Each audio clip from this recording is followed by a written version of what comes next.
All right, it's Thursday. It's packed, and I mean that in the strongest sense of the word. We've got like guests all over the place. We've got the Open Cup draw happening simultaneously. So after our leadoff hitter, we're going to kind of get into Open Cup, and we'll look at that a little bit and see what's going on. All right, so here's the rundown. We're working backward. We go added time today because we caught up with the USWNT U17 coach Ciera Crinion yesterday. That's going to be an added time. Hour number 2, 10 to 11 Eastern, is the Power Hour with Nino and Nico. We cover everything from South America to players at sporting, doing well internationally, to getting you ready for the new weekend in Major League Soccer. Ending hour number 1 is our friend Jenn Hildreth. We get to talk about how busy March was for her. And now that she's going to be drifting into NWSL, we'll talk about how the table's been flipped early on. Like I said, we got Open Cup, we got news, we got things, and all of that. So technically, when we bring in this guest, it's opening kickoff. And it is great to see our friend Rob Valentino. You're in Phoenix? Yeah, currently in Phoenix, by way of Argentina to Houston to eventually get here. And so what time of the morning is it, sir? Right now it's 6 a.m. in Phoenix. Oh, but it would have been 10 a.m. in Argentina. Oh, so it would have been 10, and you got home, and so I'm waking you up at the crack of before dawn to come on here to be the leadoff hitter at 9 o'clock Eastern time in Atlanta. Yeah, that's it. There's no better way. Oh, man. First off, thanks for getting up this early. I feel kind of guilty now that you're in Arizona and it's like 3 hours behind, and it's 6 o'clock in the morning to get you to do this interview, man. No, it's a pleasure. It's always good to see those familiar faces from Atlanta. All right, so I'll go ahead and ask. So how was Argentina with the time with the U20s? Went down there for a little bit. How was it, and what did you learn?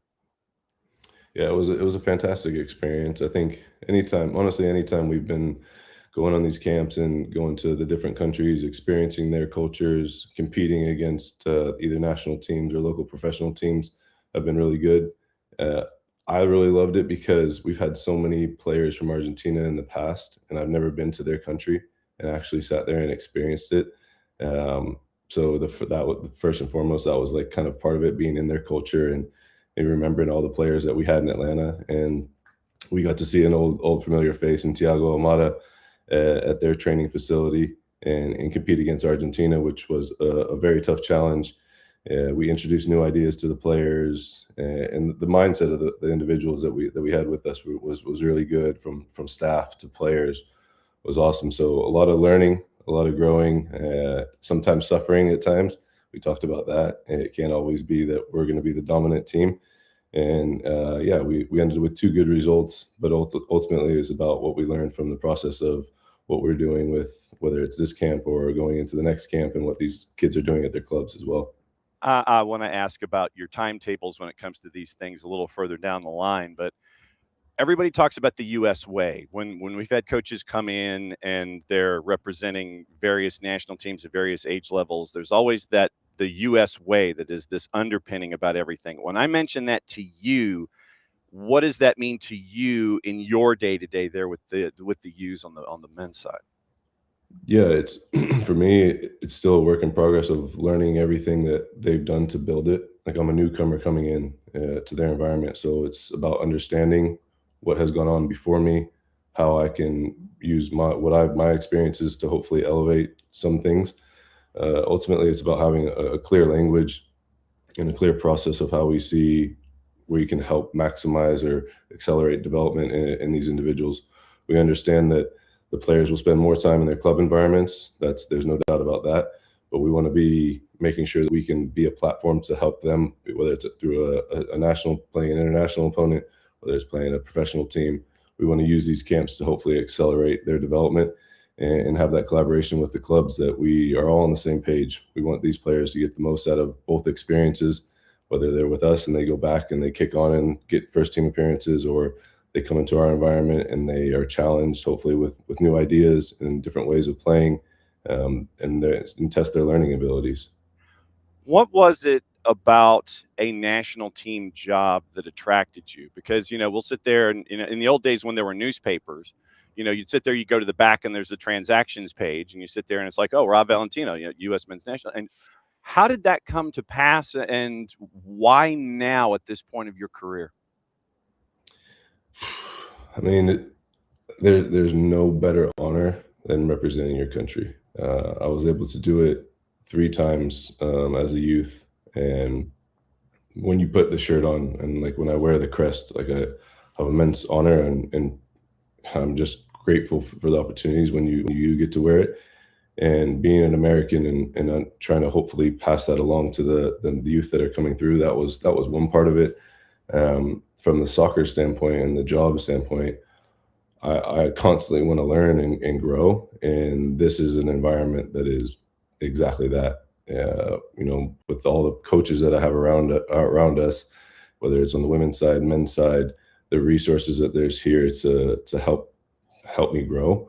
I thought it was for me a no brainer, and we have so much. The good and the bad part is that you have so much time in between, that you have time to reflect on camp, reflect on your processes, reflect on trainings, communication, leadership. And on the other side is that you can sit with that for a while in between camps. Whereas on the club side, you're go, go, go, and you fix on the fly. Yeah, you have a process of what you're doing, but ultimately you're working towards the weekend or even a midweek game to fix and correct things as they go. I do love the high pace of that, but also when you get in camp, you get a little feel of it. So yeah, there was multiple things that attracted me to it. Ultimately, like the people that I work with are what makes the difference. You mentioned learning about processes and the ins and outs of it. What have you learned about yourself? How different are you now, or are you different and just learning, I guess?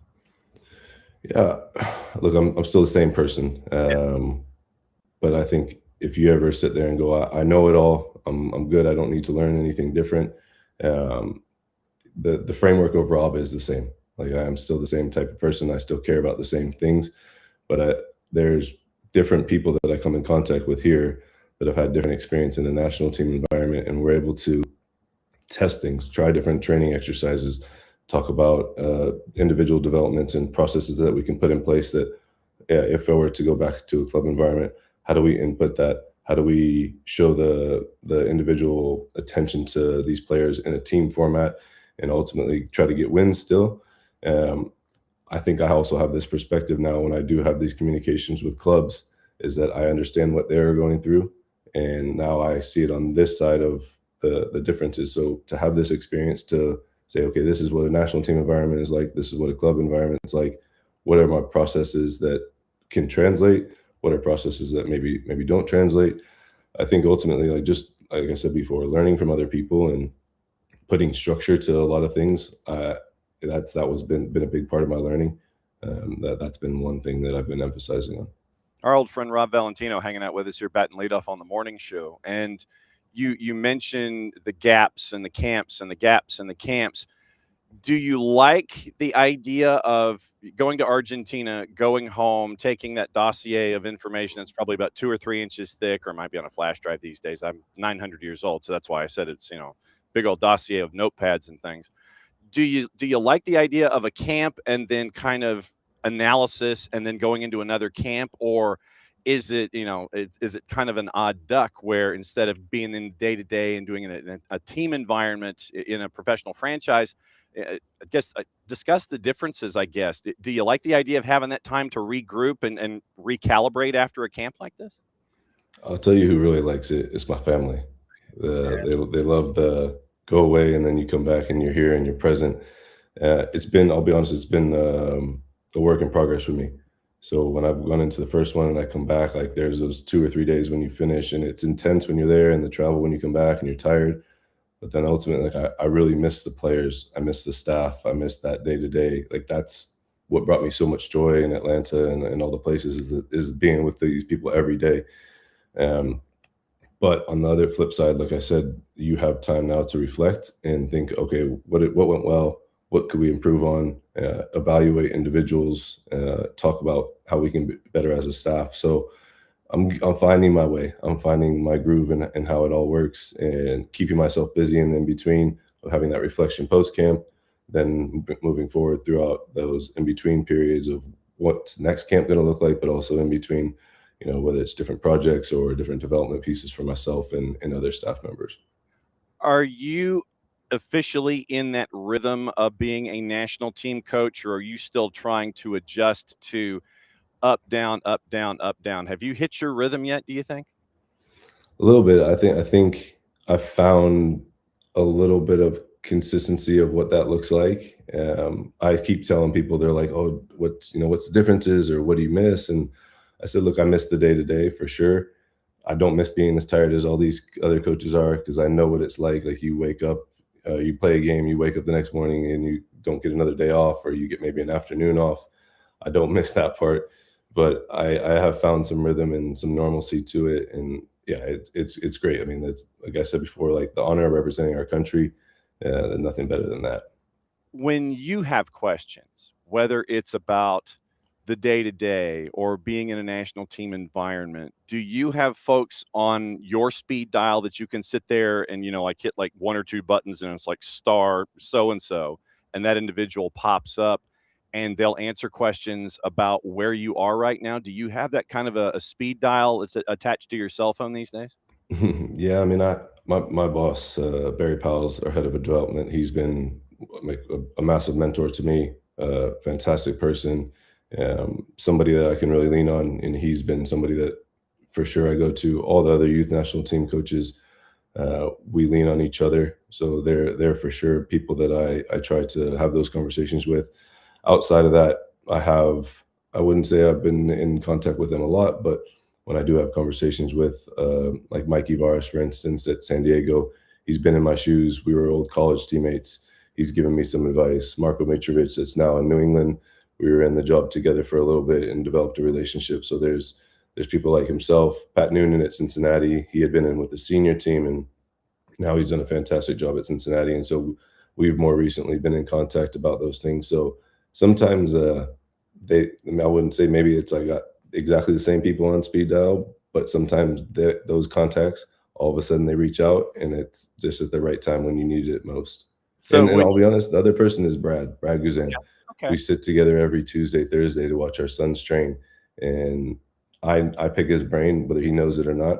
I pick his brain about what it meant to him to represent the country, and how I can take little bits of his experiences with the national team, his experiences in general, and we tell jokes, yes, all the time. But yeah, it's he's another person that I'm able to sit down face to face with.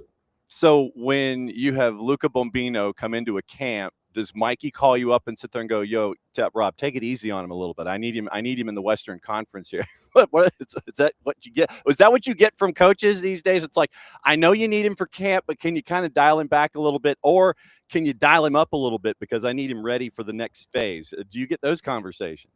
Yeah, we try to have communication with all the clubs if there's ever concern or questions on what's going on with where they're at in their rhythm of games. Um, we all want the best for the players, so we think that, again, we help put them in an environment where they don't get this game all the time. You use Luca as an example; he's played a ton of minutes, and so there's communication if he's not able to come in, the reasons why. But other players, yeah, we try to make sure we give everybody opportunity when they come to these camps, that we're not leaving players to play no minutes and travel. So we try to balance that with also being competitive, and then making sure they go back in the best conditions so that they can perform at the optimal speed that they're used to.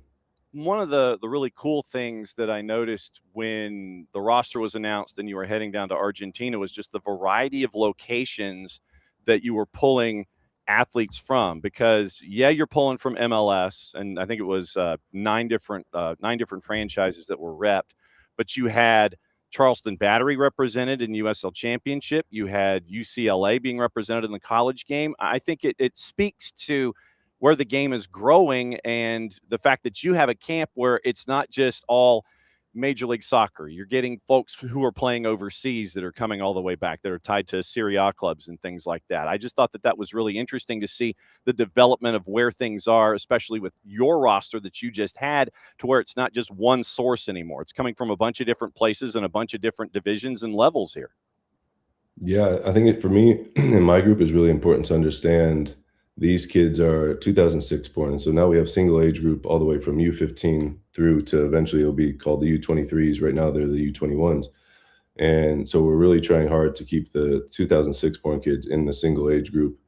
The 2007s will go through qualifying, so we're trying not to pull out of that roster up. Like whereas in your head you're thinking, okay, what's the next best young one? Can we push them up? We're trying to keep them in their right development process. Those kids will go through qualifying for the World Cup. These kids right now, they're working in a cycle where they have a non-World Cup.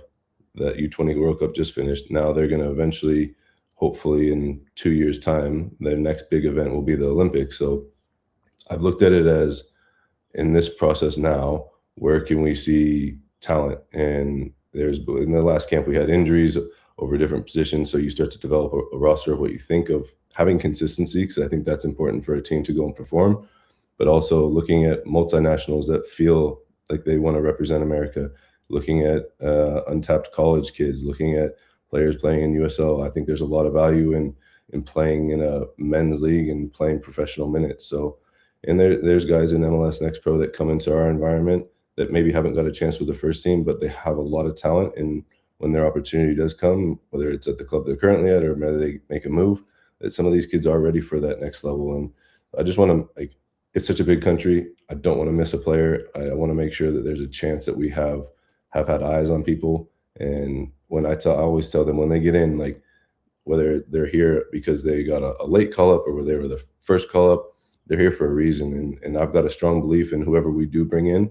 And that doesn't mean that they always get to come into every camp, but there's a belief there that hopefully we can have an impact on them that can take them back to their clubs and push them along in their career. How much research are you doing when it comes to filling out rosters and keeping track of, 9,000 different players that you could have as a part of this? How much of this is research and maintaining information about the folks that you could bring in camps? Yeah, I mean, that was a huge learning curve for me going into this job, and we lean a lot. I mean, there's so much resource here with U.S. Soccer. We've got a massive talent ID department. There's managers in different regions, and they've got scouts and scouts from there that go and watch games. And then there's the lead on the talent ID, and so we have weekly calls. So as soon as I eventually, I would say, up to speed of the whole 2006 age group, which is, I would say, always evolving, and you're always finding somebody new. We have weekly calls where we have updates, whether it's post camp or whether it's just weekly throughout the time period in between camps, where if there's a new discovery or maybe there was a player that had dips in performances, now they've started to regain form. So I lean on those people a lot. Yeah, they're watching games constantly, and then when they come in our environment, I can then transmit that back to them, what they're like as a person, what their training habits are like, what they're like in the game, what were they like in the meal rooms. Like, we have a different touch point with that than maybe those guys do when they're watching games on video or out at the field. So it is that was the thing I was probably most interested in. Is our country's huge. We've got multinationals, kids that are playing in Europe, South America, wherever they're playing, and how do we find them all? Sure, we'll miss, but I was going to say it's not going to be from lack of trying. So in the in-between time, I try to watch as many of the kids as I can, ones I'm familiar with to see if they're continually performing, and new ones to see where somebody else can get a new opportunity. How many streaming services do you have? How much huddle do you have to watch? Yeah, I mean, we have one platform, Y Scout, Huddle Y Scout, that helps a lot with that. And if there's ever something we don't have, we have resources that we can reach out to the clubs to hopefully get video. But it's a one-stop shop right now. I like how you say resources. I'd like to have your resources, sir. All right, so you're back from Argentina. You're hanging out in Arizona. What's the next camp/activity for you? Yeah, so we have June window, June 1st through 9th. We don't have a location yet, but we will. That'll be the next one right before the World Cup, the Senior World Cup happens. So in this in-between time, it's about watching players, evaluating how they perform. Hopefully they're ready for opportunities. That's what we touched on as we left Argentina, being ready, having that belief in themselves. And then, developing as a coach and reflecting on camp. Like I said, I just got back yesterday. I was trying to open the laptop. Well, my eyes were kind of nodding off there, but we'll have a real reflection process with myself, some of the staff that were with me. Like I talked to just on Barry, he'll help me with that. He was there with me. So we'll have a real reflection on what worked, what didn't work, and and yeah, we'll have time in between to work until June. And we will be keeping an eye on things. It's great to see you, my friend. I'm glad that we got to catch up and get this new update on the resume now that you're the Globetrotter and getting miles and points in places like Argentina and having to get up at 5-something 30 in the morning to do an interview here in Atlanta from where you are in Phoenix. Great to see you. If you ever want to just come in and crash, I got something I got to say. You now know how you can come into the morning show. You sit there, it's like, I'm crashing on a Friday. I got to get something off my chest. My coffee's not working and I need a solution. So you can come in at any time. It'll always be great to see you. Vent your spleen, come in and say hi, and just go get like cup number 2 of coffee, and we'll see you soon, my friend. Great to see you. All right. Thank you so much, John. Great to see you as always. All right, Rob Valentino. And Rob is, see, now, like I said, when I told him initially, it's like when he first dialed into the green room and he came in and I asked him, I said, okay, where are you? And he said, I'm in Phoenix. I was mortified. I legitimately was mortified in this because I didn't know how many hours back they were. I think they're one of the 2 states that doesn't move. And you know, I was getting spring forward, fall back, all the things. And, you know, so when he literally told me it was just before 6 o'clock in the morning, I was mortified. First off, thanks to Jeff Crandall and US Soccer for orchestrating this and bringing Rob in. And it was interesting for us to try and gather what it was going to look like and find out, okay, so where is he? He's coming back from Argentina. Yes, he'll be at home and all this kind of stuff. But yeah, absolutely mortified initially when Rob told me this morning that he was in Arizona. But nothing like camp in Argentina to learn about yourself. And that's where things are with the U20s. And it was, once again, great to catch up with him and find out just how that came to be, what it's like for him now in this new gig, all this kind of stuff. So that was fun. And like I told him, I said, you now know, because I haven't had my caffeine yet, how to drop in. You can come by and visit. It's all good. Come in and visit anytime. And so now that was very, very cool that we were able to catch up with Rob and find out about the new line on the resume. Okay. Right now, the U.S. Open Cup draw is happening, and we are in Group B. Group A has Orlando City and Naples, New England and Rhode Island FC, and that is where that group is. So, Group B, the Aegis group, has a hosting priority of DC, Richmond, One Knox, and Columbus Crew. And so this is what we're going to be doing here in something akin to real time. And we'll be keeping an eye on the draw in and of itself as we roll forward. So that's kind of what we're staring at this morning. Right now, you have the MLS teams that have been introduced into the round of 32. And so now we know what the groups are. The eastern half of the bracket, Atlanta is in Group D with Charlotte Independence, Charlotte FC, and Chattanooga FC. And so Atlanta in the opening round cannot host because of venue and venue availability. So Atlanta flipped their hosting ability or lack thereof with another franchise, and so Atlanta will be on the road. That much we do know. So you're looking at, like I said, Orlando City, FC Naples, so nothing like a good old rivalry there. And then New England and Rhode Island FC, nothing like Parky getting his old club. Nothing like Parky getting his old club. And so we're now in Group B with DC, Richmond, who had the win last night. Richmond knocked off Loudoun, and that was the one lower division club that knocked off an upper division club. And so, like I said, we're keeping an eye on this morning. Jenn Hildreth set to join us in about 20 minutes. And with Jenn, we'll talk NWSL, probably talk a little college hoops. Power Hour, an hour number 2 with Nino and Nico, covering everything from South America to what's going on in Portugal. It's sporting, players doing well in the international window, like Luca Bacchio. We got to see him front and center, so Nino Torres knows about that. He'll be discussing that. Niko Moreno joining us at 10:30-ish. And then we'll go over Major League Soccer, get you ready to go into the weekend there. And like I said, we're going added time. We're going added time. That's we know this because we also have the interview with U17 women's head coach Ciera Crinion. That's going to be after Nico, after 11 o'clock. So yeah, we're going long this morning. But yeah, we got to catch up with Coach Crinion yesterday. And so that's where we're kind of locked out right now. The Landon Donovan group that we know, New York City FC, Red Bull, Riverhounds, and Westchester. Westchester escaped last night in PKs against Vermont Green. Vermont Green held them, and it was for 90 minutes, and then they added 30, and you end up with 120.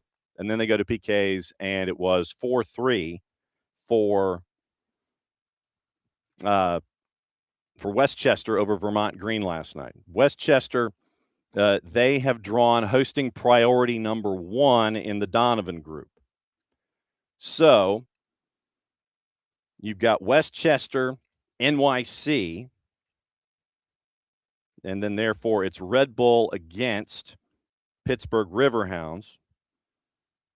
So that's what you're looking at with that particular group. So we're 3 groups in as they're trying to determine the order. So Red Bull had second priority in hosting, and so Pittsburgh at Red Bull once we get to that point. And so Pittsburgh, and then NYCFC was number 4 in hosting priority, and they will roll that. They will spin that one ball, and then they will pop it back out, and so that will be your number 4 in group number 3. So it is Westchester and NYC. It is Red Bulls and Riverhounds. So that's kind of where we're at. Kobe Jones group once again: Naples, Orlando City, Revs and Rhode Island, Richmond and Crew, and DC and One Knox. So Crew and Richmond, and that will be at Richmond at City Stadium. And then One Knox travels to DC, whatever the DC venue is. And that will be your next matchup. So we're 3 groups in. Naples hosting Orlando City, New England going to Rhode Island. The Aegis group, it is One Knox heading to DC United, Columbus Crew heading to City Stadium to take on Richmond. Group number 3, NYC to Westchester, Pittsburgh Riverhounds to Red Bulls. And I'm going to hang on to that piece of information. Something that came across on the crawl that we will discuss with Jenn Hildreth. Apparently, it looks like, and I said looks like, it appears in some circles that Sam Kerr might be heading to Denver. We'll keep an eye on that. So the Dempsey group is the group that we're paying attention to for Atlanta United. Atlanta United, Charlotte FC, Charlotte Independence, Chattanooga FC. And so Atlanta, once again,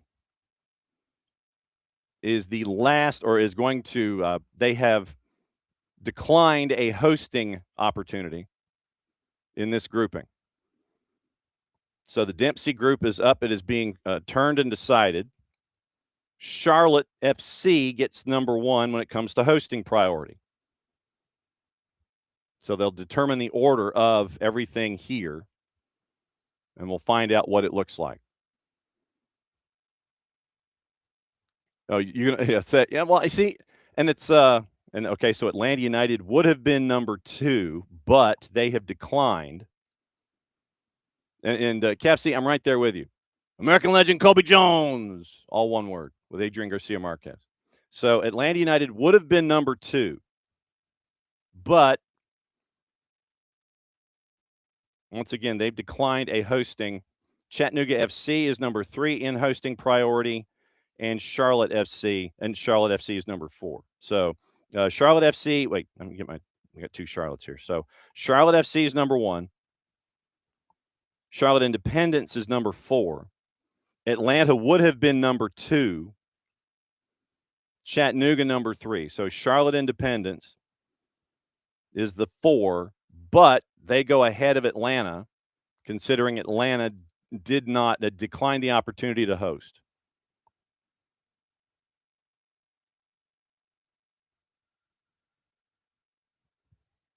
So it is Atlanta, once again at number 2 in hosting priority. And you can't play, once again, you can't play an MLS side in your matchup if you're an MLS side. So once again, you're working through all of this. And like I said, thank you for working through all of this with me this morning, because like I said, it is a live draw. And so we're going through all the live draw all at the same time. So you've got Atlanta, Charlotte, Independence being number 4, Charlotte, and Atlanta and Chattanooga. And so it is going to be Atlanta traveling to Chattanooga and Charlotte Independence traveling to Charlotte FC. So that's what you're staring at in the East half, and this is when they go to commercial break and come back. So early returns, once again, it is Orlando City at FC Naples. That's great for the USL League One side. New England at Rhode Island FC. And then obviously the hosting priority is determined once again so you can figure out the next round. The Aegis group, 1 Knox at DC, Columbus Crew at Richmond. Donovan group, once again, hosting priority number 1 went to Westchester. They get NYCFC. And then Red Bulls hosting Pittsburgh Riverhounds. That is the 3 groups. That's your first 3. And then the 4th group, the Dempsey group, which is the one that immediately impacts Atlanta. Once again, Atlanta declined hosting priority because of venue availability. So it is Charlotte Independence at Charlotte FC, Atlanta United at Chattanooga FC. So that's what it looks like with that group.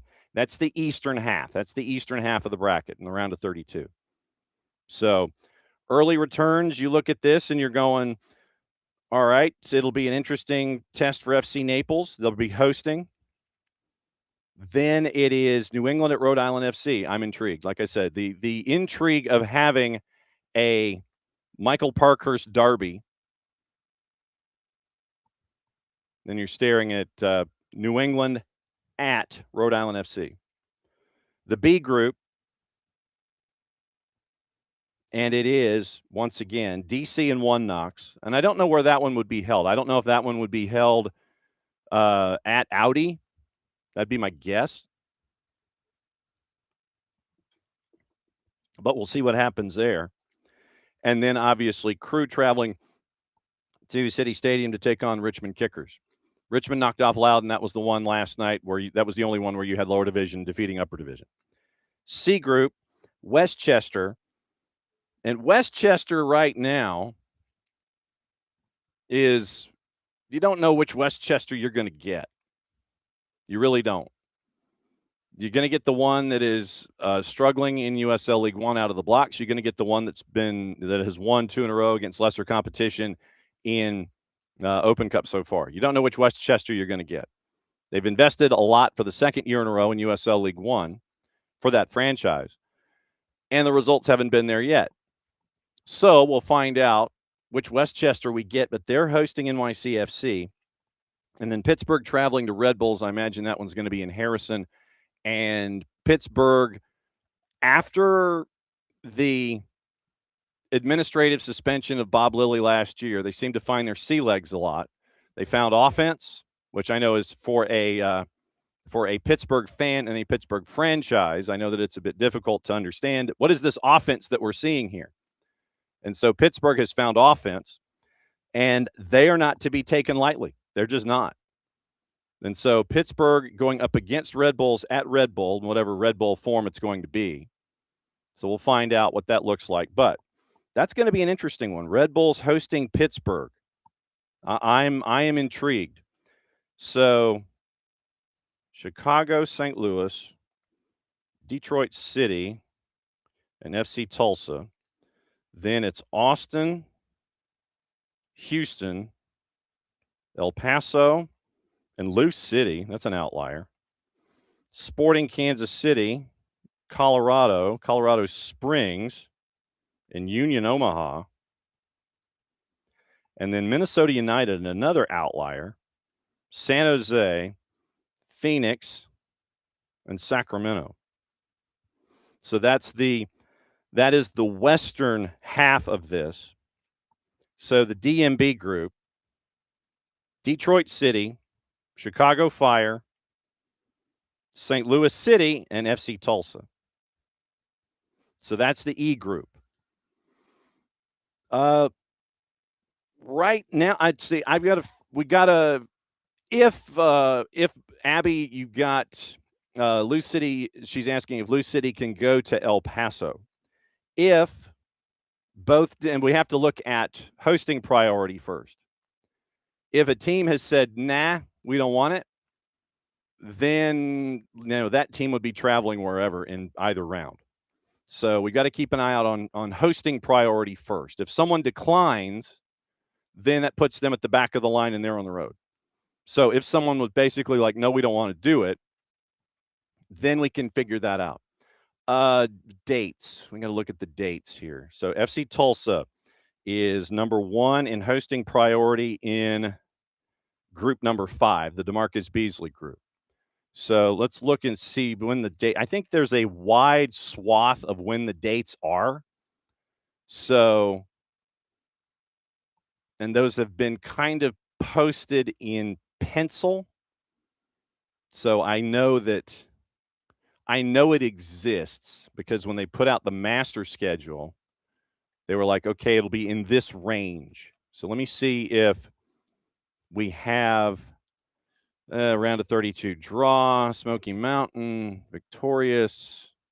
Let me see if all right, so, okay, so April 14 and 15 is when this is going to be. Detroit City is at number 2. That's going to be a tough venue to play in Hamtramck, Keyworth. So that's going to be interesting. So each of the 16 winners from round 2 go up against MLS sides, round of 32, April 14 and 15. Fire number 3, my guess is they would have been in Bridgeview, and then St. Louis City is number 4.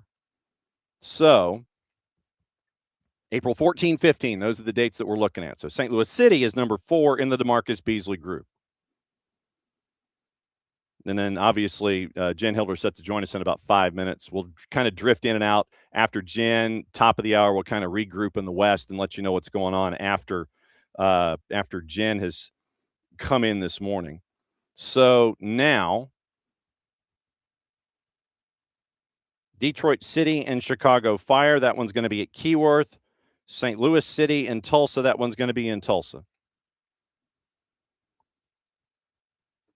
So just remember, April 14, 15. April 14, 15. Atlanta is in Chattanooga. It's like you've just taken Charleston and just flipped it and turned it into Chattanooga now. Every single year, it seems like Atlanta's getting Chattanooga FC. So that is, it's like the sun rises in the east, and there you go. News out of Italy.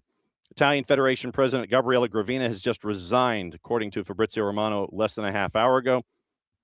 Decision was made following Italy missing out on 3 World Cups, and according to Romano, Gennaro Gattuso will leave his role.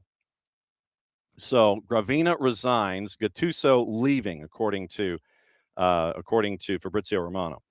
And for those of you that care, in the Atlanta Falcons purview, Kirk Cousins signing with the Raiders, according to his agent Mike McCartney. The Boca Negra group, Lou City and Austin are paired together. Houston and El Paso are paired together. And so they're saying April 28th and 29th. So April 14, 15, and then they play 2 weeks later, 28, 29. So April 14, 15 is this round. Then April 28, 29 is that group's last grouping, the last pairing. So group number 6, the teams that are paired together. So Houston Dynamo gets hosting priority 1. So that means that El Paso goes to Houston.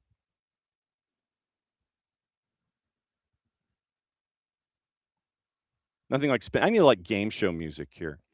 So Houston gets priority number 1. Austin gets priority number 2. So we know now Lou City goes to Q2 to take on Austin, and El Paso travels to Houston to take on the Dynamo. That's the Boca Negra group. That's group number 6. So once again, opening the 3rd ball in the group, and that's El Paso. So El Paso would be hosting priority 3, Lou City hosting priority 4. And Lou City, remember, Lou City also has UFL games that they have with the Kings, so it might not have been amenable for Racing Louisville, Lou City, the Kings, and Open Cup. Because my guess is they're thinking wear and tear on the facility and the grass surface. So my guess is that's why Lou City was number 4 to begin with. So 2 groups to go. And in the next to last group, it's Sporting Kansas City, Rapids, Switchbacks, and Union Omaha, our friend Jamie Henderson. And then in the last group, it is Minnesota United, San Jose, Phoenix, and Sacramento. So that's the 2 groups that we have left in Open Cup. And like I said, where Atlanta United's concerned, they're going to Chattanooga on the 14th or the 15th. So somewhere between 12 and 13 days from now, they're heading to Chattanooga to take on folks at Fort Finley. And that will be, once again, it should be an interesting crowd because, once again, you're in Open Cup and it's Chattanooga FC in MLS Next Pro going up against an MLS franchise. I'm intrigued to see what the crowd's going to be like. I'm also going to be intrigued at the start time. Are they going to stick to their 6 o'clocks? Or is it going to be later when it comes to a start time? 10 News last night in Denver. End of her current season. She's going to Denver Summit, leaving the UK at the end of the Women's Super League year. So Sam Kerr, my guess is Sam Kerr is going to be hip and go to Denver.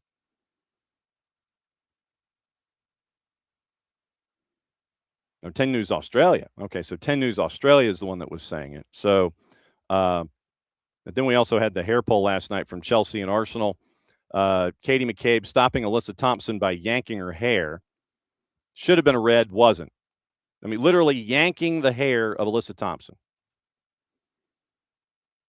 According to, and this is from the Athletic Football back on the 21st. Sam Kerr and Millie Bright expected to leave Chelsea when their contracts expire at the end of the season. NWSL interest in Kerr, who could follow Guro Wrighton and Kat Macario.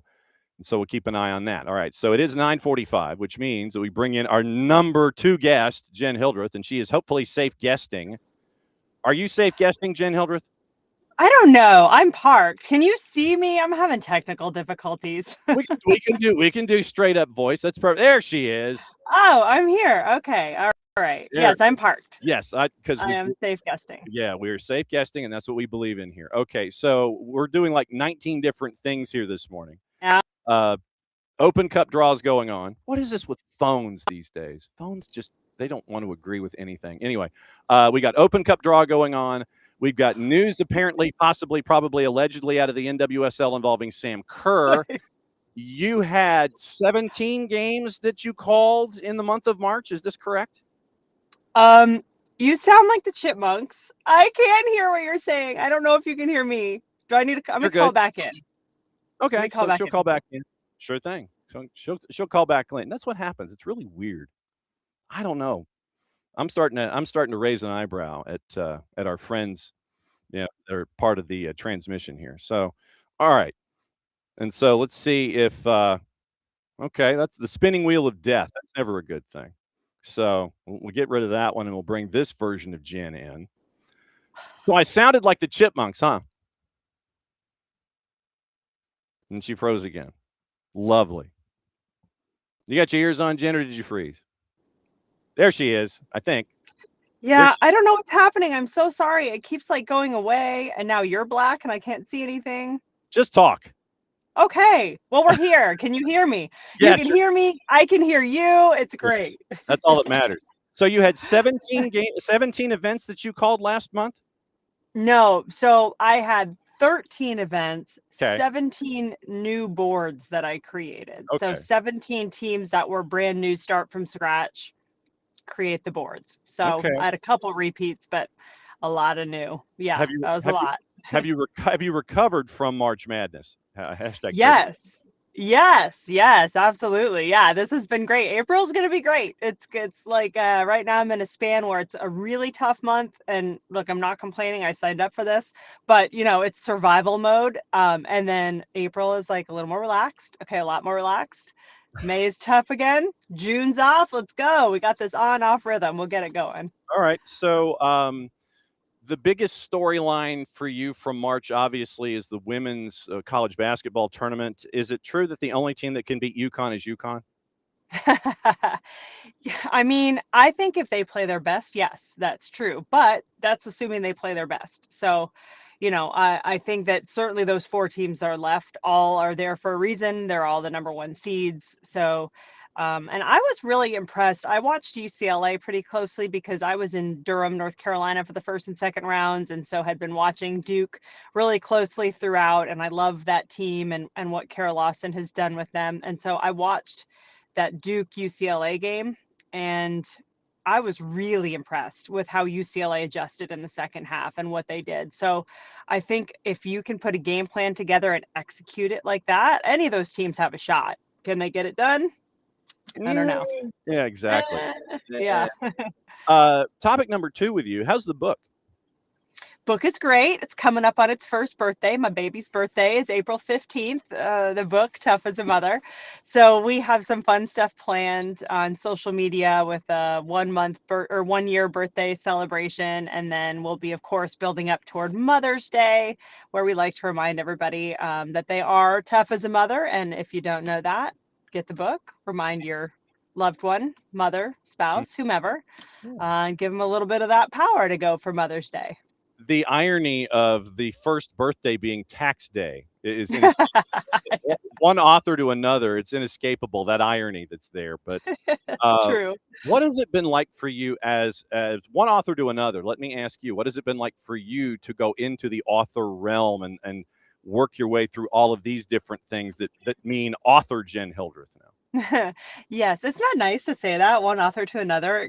Kudos to us, because I mean, truly, and to you as well, because it's no easy task.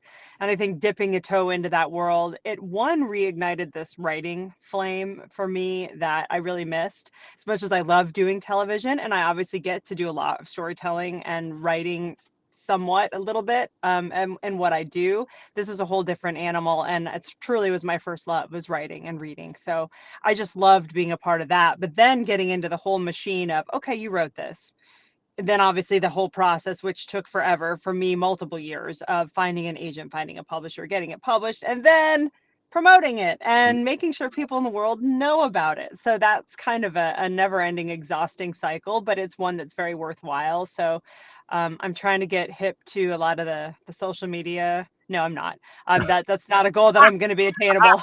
But I'm trying to have a presence and at least be somewhat relatable. I don't want people to feel like I'm constantly pushing something on them, but the reality is you have to repeatedly, as I'm sure you know, John, you have to repeatedly put that book out there because it's no assumption that someone's going to see everything you put out. So it's just constant onslaught of all the great stuff that's in the book is where I'm at now. So when's the sequel? Yeah, I don't know. That'll be retirement days, maybe. I'm not going to pump them out like you, man. I was like one and done for now. Well, I mean, I will admit that doing a book is like piecing together a gigantic jigsaw puzzle and trying to figure out, okay, does this corner go over here? Is this part of the Eiffel Tower, or is this part of, it is piecing together a jigsaw puzzle, and it's to the point to where we're so god-awful busy that we have to clone ourselves almost to do this labor of love with the jigsaw puzzle and writing the book, in addition to the time of the day that we need to do our normal stuff. How did you budget your time? Yeah, I mean, COVID helped. So, because I mean, even though the book just came out in 2025, there's a peek into the process. So I really started a lot of the bulk of the interviewing and writing throughout COVID when I had more time. And then when I got busy, it was honestly finding a way to steal hours. So I would get up early, an hour or 2 hours earlier sometimes. Sometimes I'd stay up later. Usually not back to back because that's not good to burn it at both ends. But, I would just have to steal hours to do it because it was worthwhile. And if I was on the road, I mean, I would try to have a lot of my stuff with me so I could work on the road and just make it happen. But I loved it. So it really was, as you said, a labor of love. So even though it was hard to find the time to do it, it was so rewarding to do it. And I will tell you, I do potentially maybe have another book project in the works, but it's very, very early days, as my British friends would say on that.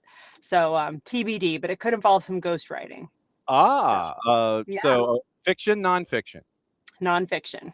Okay. Yeah, I could never do a fiction book. For me, I could do a nonfiction book because I've just always been that person that delves in facts and investigations and stuff. I don't think I would have the imagination to do a fiction book.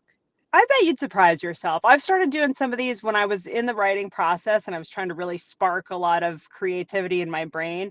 I was doing these writing exercises every day, and I may try to bring those back during these periods of time, like April and June, when I have a little more time, because I really enjoyed them. They just give you writing prompts and they force you to write creatively. And it's just 5 minutes every day just to get your brain thinking like that. So I bet you got it in you, John. See, for me, it was always 1,000 words. For me, it was 1,000 words a day, and then you can go away and then put it down, and then you can come back. But that was always my goal, was 1,000 words a day when I was doing something like that. But that's hard, isn't it? Like for me, I have a really hard time, as anyone in my family will tell you, walking away from a project before it's finished. So I have to get to like an end point, and that might not be 1,000 words. It might be 3,000 words that day. Like I've got to finish this chapter. I've got to finish this interview. Like whatever it is, I need to finish it. And that gets hard because that doesn't always work in the allotted amount of time that you have. Well, and that's when you sit there and you go, can you take them to Dave & Buster's and come back? Basically, that's just like, I need to be here in this room. It's like, go get lunch and bring me something and come back, like in 6 hours or something. Exactly. Yeah. Jenn Hildreth doing rapid fire with us while she is not on the road, off the road, switching sports, all the things. NWSL, I wanted to discuss that with you because that's where you're going to be diving in now. So, of course, they have 1 week and then they take a couple weeks off. Then they come back at the end of the month. The table is flipped almost from what we're used to seeing. What are your early thoughts on seeing a lot of the big names either mid-table or lower, and a lot of the new folks or the folks that we haven't seen that have had problems in the past at the top of the table? Yeah, I mean, first thing is it is really early. Most teams have played, some have played 4, some have played 3 games. So I think it's way too early for any alarm bells to start ringing or to start, waving the banner of a champion. But that being said, I think the way that Angel City has started has been impressive. They are the only unbeaten team left. They're at the top of the table. That is a team that is built in every way for success off the field. So for them to match a product on the field and be successful, I think we've talked about this before. It's good for the league. Angel City being good with the way that they have built that club. It's the most valuable women's sports franchise in the world. It's a good thing for the league. Now, can they sustain that? I don't know. Are they going to make a run as long as we've seen teams like Kansas City do in the past where they've gone unbeaten? Orlando had a big run a couple of years ago. I don't know. I think they're probably going to drop some. They've got some question marks still, but they're promising. And I will say that 3-0 start, they did not play a midweek game yet. So keep that in mind when you're looking at a team. Like, I think the two most surprising results thus far on the negative side would be Kansas City and Washington. Washington without a win through 4 games is shocking with that roster of talent that they have. Kansas City, same thing. Now, Kansas City with and without Temwa Shawinga, yeah, they're different teams. Like, she is a 2-time MVP and Golden Boot winner for a reason. She changes the way teams have to defend them, but there's so much more talent on that Kansas City team. I still am surprised. I really like Chris Armas. I'm hoping that he will survive this early struggles and come out of it with some success here soon. But I would say those are my early takes thus far. My early don't get worried takes at this point. What'd you think of 63,004 in Denver? Oh my gosh, was that not amazing to watch? Just the spectacle of it all and to show the potential of what can be done in women's sports right now. This is an expansion team in their first ever home game, and they bring in 63,004. That is breaks the NWSL record by over 20,000. It's incredible. So yeah, I so enjoyed watching that. I actually had a double dip of games that day. I had my ESPN game earlier in the day at noon, and then had another game for NWSL Plus at 7. And in between, I just laid in my hotel room and relaxed and watched that game like a fan. I wish they could have given them some goals. I always wish that, but nonetheless, what a tremendous start. And look, Denver's gotten off to a great start. I'm really impressed with what they've been able to do. If you look at the 2 expansion teams, Boston has struggled, no wins yet. They got a couple points. So it's been fun to watch. And there's links out of and reports out of Australia that Sam Kerr might be going hip. That'd be my guess anyway. Going hip and going to Denver when the WSL season is over. So look at you. Oh, okay. Sam Kerr is one of my favorite all-time players. All time. I do now. Yeah. Well, I appreciate you and that rumor mill, and I hope it's true. I did see she just signed, and I was thinking to myself, that's interesting, because it said there was the announcement that she signed with, I forget who it was in the Australian League, but coming from a team like Chelsea, it was not as high profile, and I'm thinking, what is that? But that would set the stage for an opportunity to come here. Bring it on. Come on. Give me some Sam Kerr back in the U.S. I know that would not stink. The 60. I'm trying to figure out how you end up with 63,004. How do you guys 4? Where are those 4? It's like, really? It's like they just kind of wandered in. No, we need more than 63,000. Get this family in here. I think what it also does is it sets a marker for Team 17 in a couple of years, because there's a building here where we're all based that can handle 63,004 and can handle a lot more than that, as evidenced by what we saw with 2 matches in 4 days for the men's national team. I'm thinking that Mile High set a marker, and that do not be surprised when we have the home opener for Team 17 in 2028 if that just gets blown out of the water. In Atlanta, baby. Yes, come on. We are talking all good things. We're going to speak this all into existence. We got Sam Kerr. Look, Atlanta, you're right. The challenge has been set. This is an ownership group, I think, that likes challenges. And so absolutely, why not? I think even Boston probably looked at it and thought, 30,000 is great. That's certainly nothing to scoff at. But then when you think maybe we could have set our sights even a little bit higher, and it's a matter of people showing up, yes, but also all of the wonderful promotion. I heard from people on the ground in Denver that there were things for the Denver Summit everywhere they looked. You invest, you will get money back on your return. You will get people in the seats. You will build this foundation. I think that is the great message that continues to be shown in women's sports as they continue to grow and prove that they are profitable and a good business model. Where are you this weekend? I am home. for I'm you. home this weekend.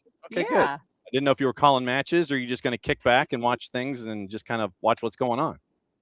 Yeah, my daughter's coming home from college, so we're gonna hang out before we take out. It is spring break next week, so yeah, I've Jackie Oatley and Jordan Angeli are gonna be on the ESPN call this weekend, and I just get to watch as a fan, and I have no complaints about that.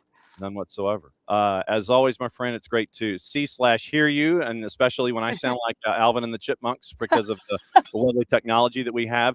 Enjoy your time off because I know the sprint is going to continue sooner rather than later, and we're going to be knocking on your door as the season goes in the NWSL. Thanks for doing this and squeezing us in here, and you're awesome. And buy the book and go on Jenn's. Go on Jenn's Instagram because if you want to rent the runway, she's got a way that you can do that too. Yeah, it's Armoire if we're just gonna throw all the things out there. Thank you for that, John. But it's at Jenn Hildreth 40, 2 N's in Jen. That'll get you all the things on Instagram. And I always appreciate it. Thank you for having me on. Always make the time, even if I'm sweaty after the gym. Irrelevant and immaterial. It's the information that counts. Be safe, my friend. We'll see you soon. All right, take care. There goes Jenn Hildreth. And so that's Jenn discussing things when it comes to NWSL, the book, the Rent the Runway, go on her. Yeah, because she will rent a lot of her on-air outfits. And so she has put a thing on her Instagram about that. So if you think Jenn is styling on the air, there's a way that you can rent the runway the same way that she can. So she's got a book, Tough as a Mother. I have my autographed copy here in the studio. It is NWSL. She's coming out of March Madness, and I don't know if we get into trouble by saying that, but we do anyway. And there's Jenn Hildreth's life in a nutshell, going off about 9,000 miles an hour. That's hour number one. So hour number one, we had Rob Valentino.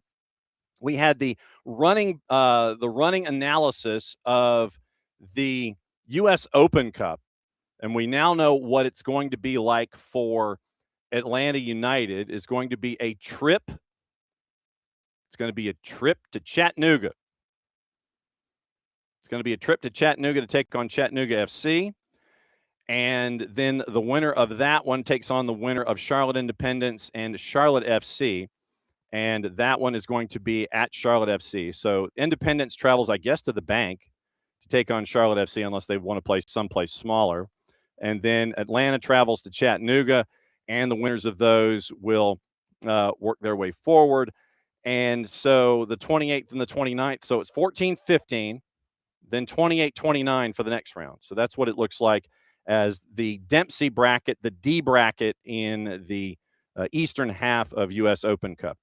So the western half, it is, so if I could read my own handwriting. So St. Louis at FC Tulsa, and then it is Detroit City. And who are they hosting? So I can't even read my own handwriting in the bracket. But yes, Detroit City is hosting in theirs as well. Then you have in the F bracket, you have you've got Houston taking on El Paso. You have Austin and Lou City. So Lou City travels to Austin, and El Paso travels to Houston. Then you have CHA. Oh, I have no earthly idea what that is in that bracket. I can't even read my own handwriting. The seventh bracket, it is Sporting Kansas City hosting Colorado Springs, and then the Rapids hosting Union Omaha. And then in bracket number 8, it is Minnesota United and Phoenix. And so Phoenix Rising travels to Minnesota United. And then it is Sacramento traveling to PayPal Park to take on San Jose. So that's your Open Cup breakdown of what it's going to be looking like in Open Cup in 12 or 13 days' time. So time to be determined by our friends all around who are hosting in the U.S. Open Cup. So let me see if I could spell Chattanooga. Let me see if the Chattanooga FC has determined when they are going to play yet. Okay.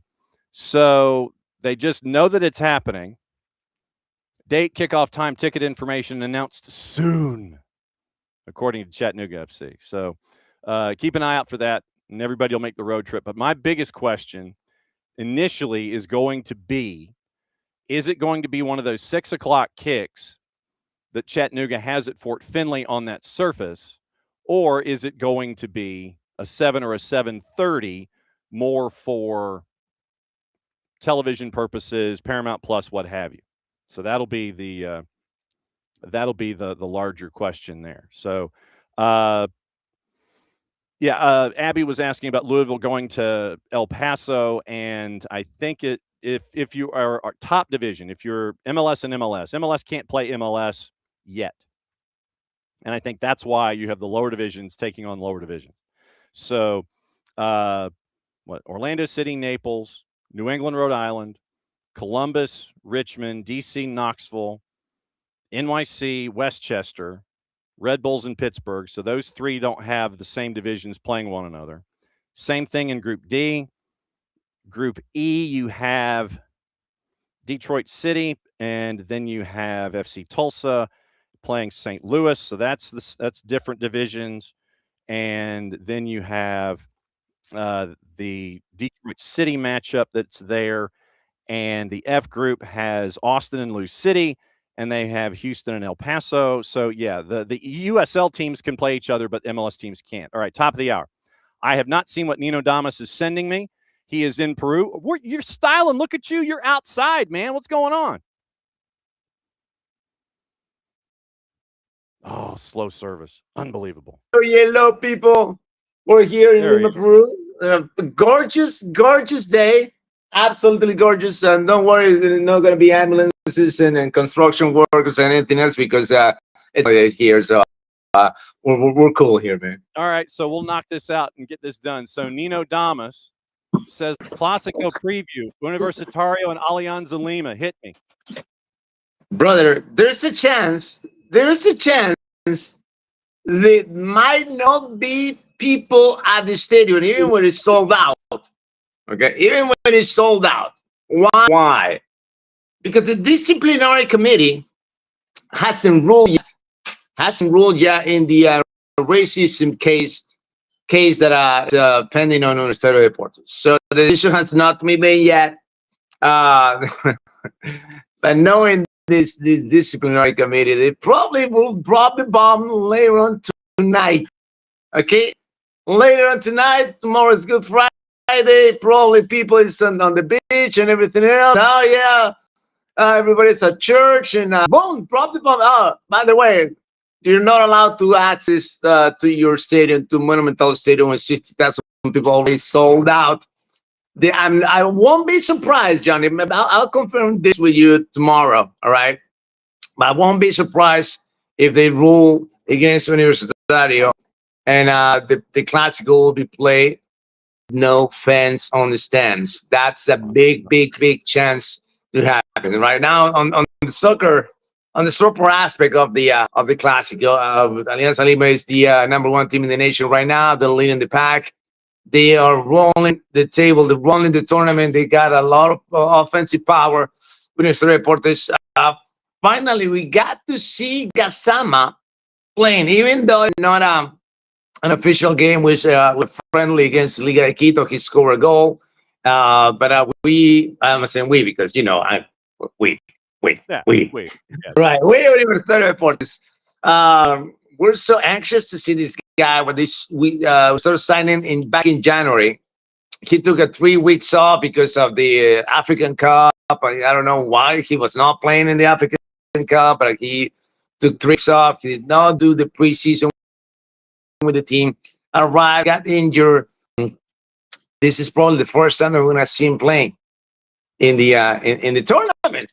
It's 7 rounds in, and the striker that we signed from Spain hasn't yet to be on the pitch. I mean, he played like 5-10 minutes in a game. That's all we have from him. 15 minutes of soccer from the prominent striker that Universitario Deportes signed for this season in order to achieve this massive goal that is the treble, right? 4 titles in a row. Nobody has done that in Peruvian soccer in the history of the competition. So, and things are not looking easy, man. Not looking easy. Based on the how the tournament has been designed, I'm optimistic here, right? It doesn't mean you don't win the Apertura. It doesn't matter. You can finish 4th place in Apertura, but if you win the Clausura, and you step up in the annual table in fourth place, you're in the playoffs. And once you're in the playoffs, anything could happen. So, of course, all the anxiety on the University of Fortes fans say, we want to win. We win the Apertura. We want to win the Clausura. Hey, chill, brother, chill. You have to win either tournament. You just get in there into the playoffs. And when we get to the playoffs, you know who wins in the playoffs. So. The big dogs traditionally. Since we're talking South America, I want to stick to that. I want to go to topic number 3, and then we'll do World Cup. Deportivo LSM promoted to the 3rd division in Uruguay. Break this one down for me. What's going on? All right, guys. I brought this up because many people are like, what are you talking about? Who's Deportivo LSM? Who cares about the 4th division in Uruguay? Oh, but there's a caveat here. Just to give you a hint, LSM, right? LSM. Okay. Lionel Messi and Lucho Suarez own this team. They own this team. All right. So they created this team. They founded last year in Uruguay 4th division, and in the first year they won the promotion to the 3rd division. Okay. This is a long time project. The two friends got it going, and they decided. I mean, they designed this. They have, of course, they have the reasons. Of course, they might have a couple of bucks to spare in order to bring the best of the best facilities, right? The best coach, the best the technical director, the best of the best, basically in Uruguay. But their mission is we wanted to develop elite players. That's the mission. All right, we want to develop elite players out of this Deportivo LSM, and looks like it's working because in the first year of after the team was founded, they won the title in the 4th division, in the 3rd division, and I don't know, Johnny. I would say that in less than a decade, this is my projection, right? In less than a decade, I totally see Deportivo LSM winning the championship in Uruguay in less than 10 years. Wow. Why I'm going that delusional with this projection, with my Nino Damos prediction? Because I've seen this happen in Ecuador. Okay, I've seen this happen in Ecuador when Independiente del Valle. When they purchased Independiente del Valle back in 2011, 2010, it was a small team, still being a small team, but now I got a few drops in the cabinet. But they decided to create an identity. They decided to create a system that develop elite players. This is why they have the Valley of Dreams. That's what they call it in Ecuador. And they developed this, and they got all the Moses Caicedos of the world, the Will Patchers of the world. Ecuador winning, going into the World Cup. Independiente del Valle winning 2 championships, winning Copa Sudamericanas.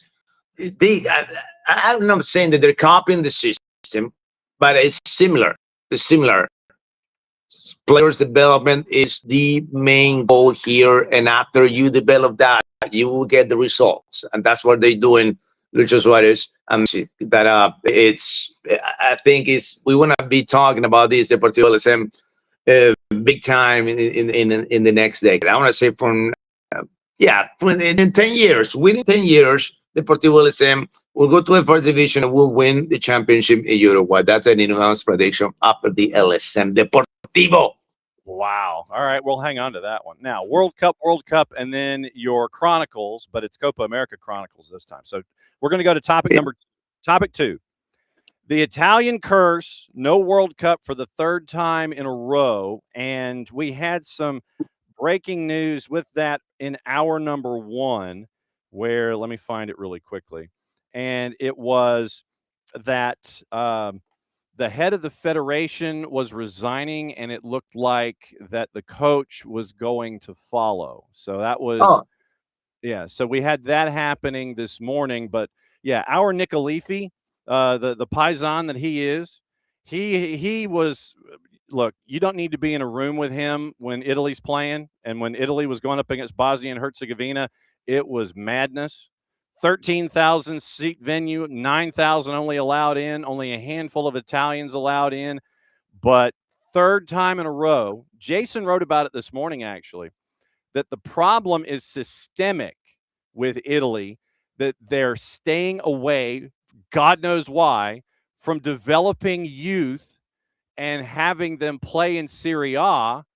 And because of that lack of forethought about, hey, you know, maybe we should get our kids reps in the home country, they're losing out on an opportunity for the third time in a row. That's their curse right there. And this is what we don't understand here in Peru, right? Because right now we got seven international players can be on the pitch in the Liga Uno. 7.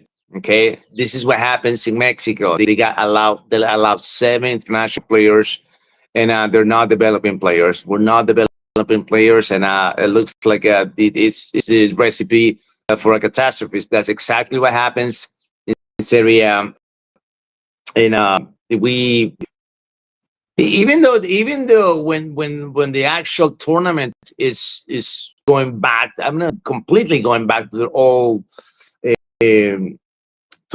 school era when they were ruling, when Serie A was ruling the soccer world back in the 80s and 90s. Kind of a little bit got different coaches, but if you don't let the kids play, don't they let the kids develop? I don't know when Italy is going to go back to World Cup. I don't know when it's that going to happen. I don't know.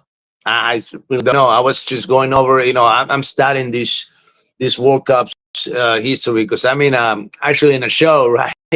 In a show, this is a show that I got to talk about all these things. I was going over the Italian squads, 1990, 94, 98, 2002, and going up club by club, every single player in the Italian squad was playing in Serie A. Mm-hmm. They were not playing away. They were not playing in Norwich City. No.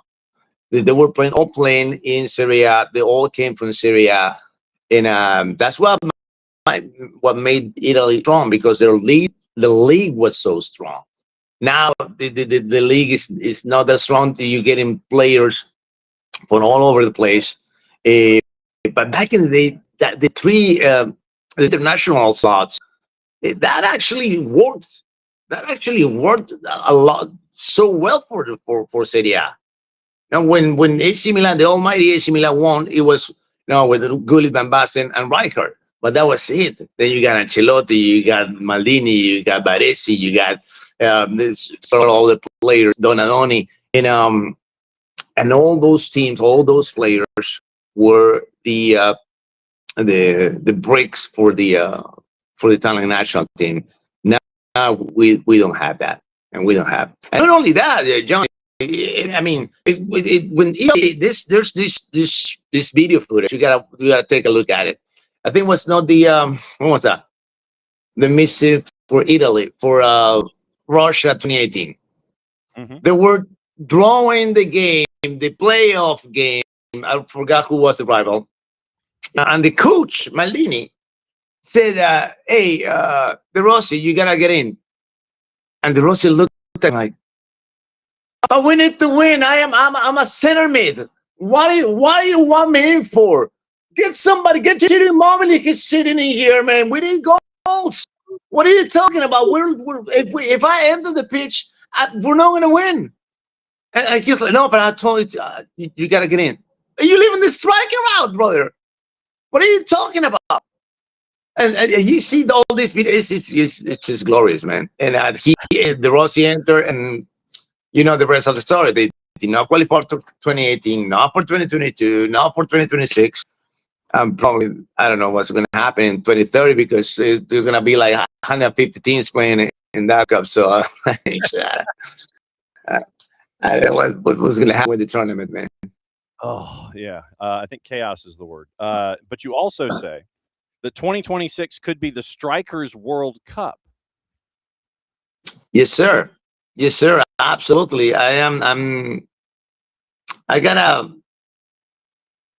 I just get an awesome gut feeling, and of course, because one of my favorite strikers is not doing that well in Arsenal. He got the latest goal for Sweden to qualify for the World Cup. The Night King, absolutely ruthless striker, Victor Gyökeres. You're gonna get the Erling Haaland, man.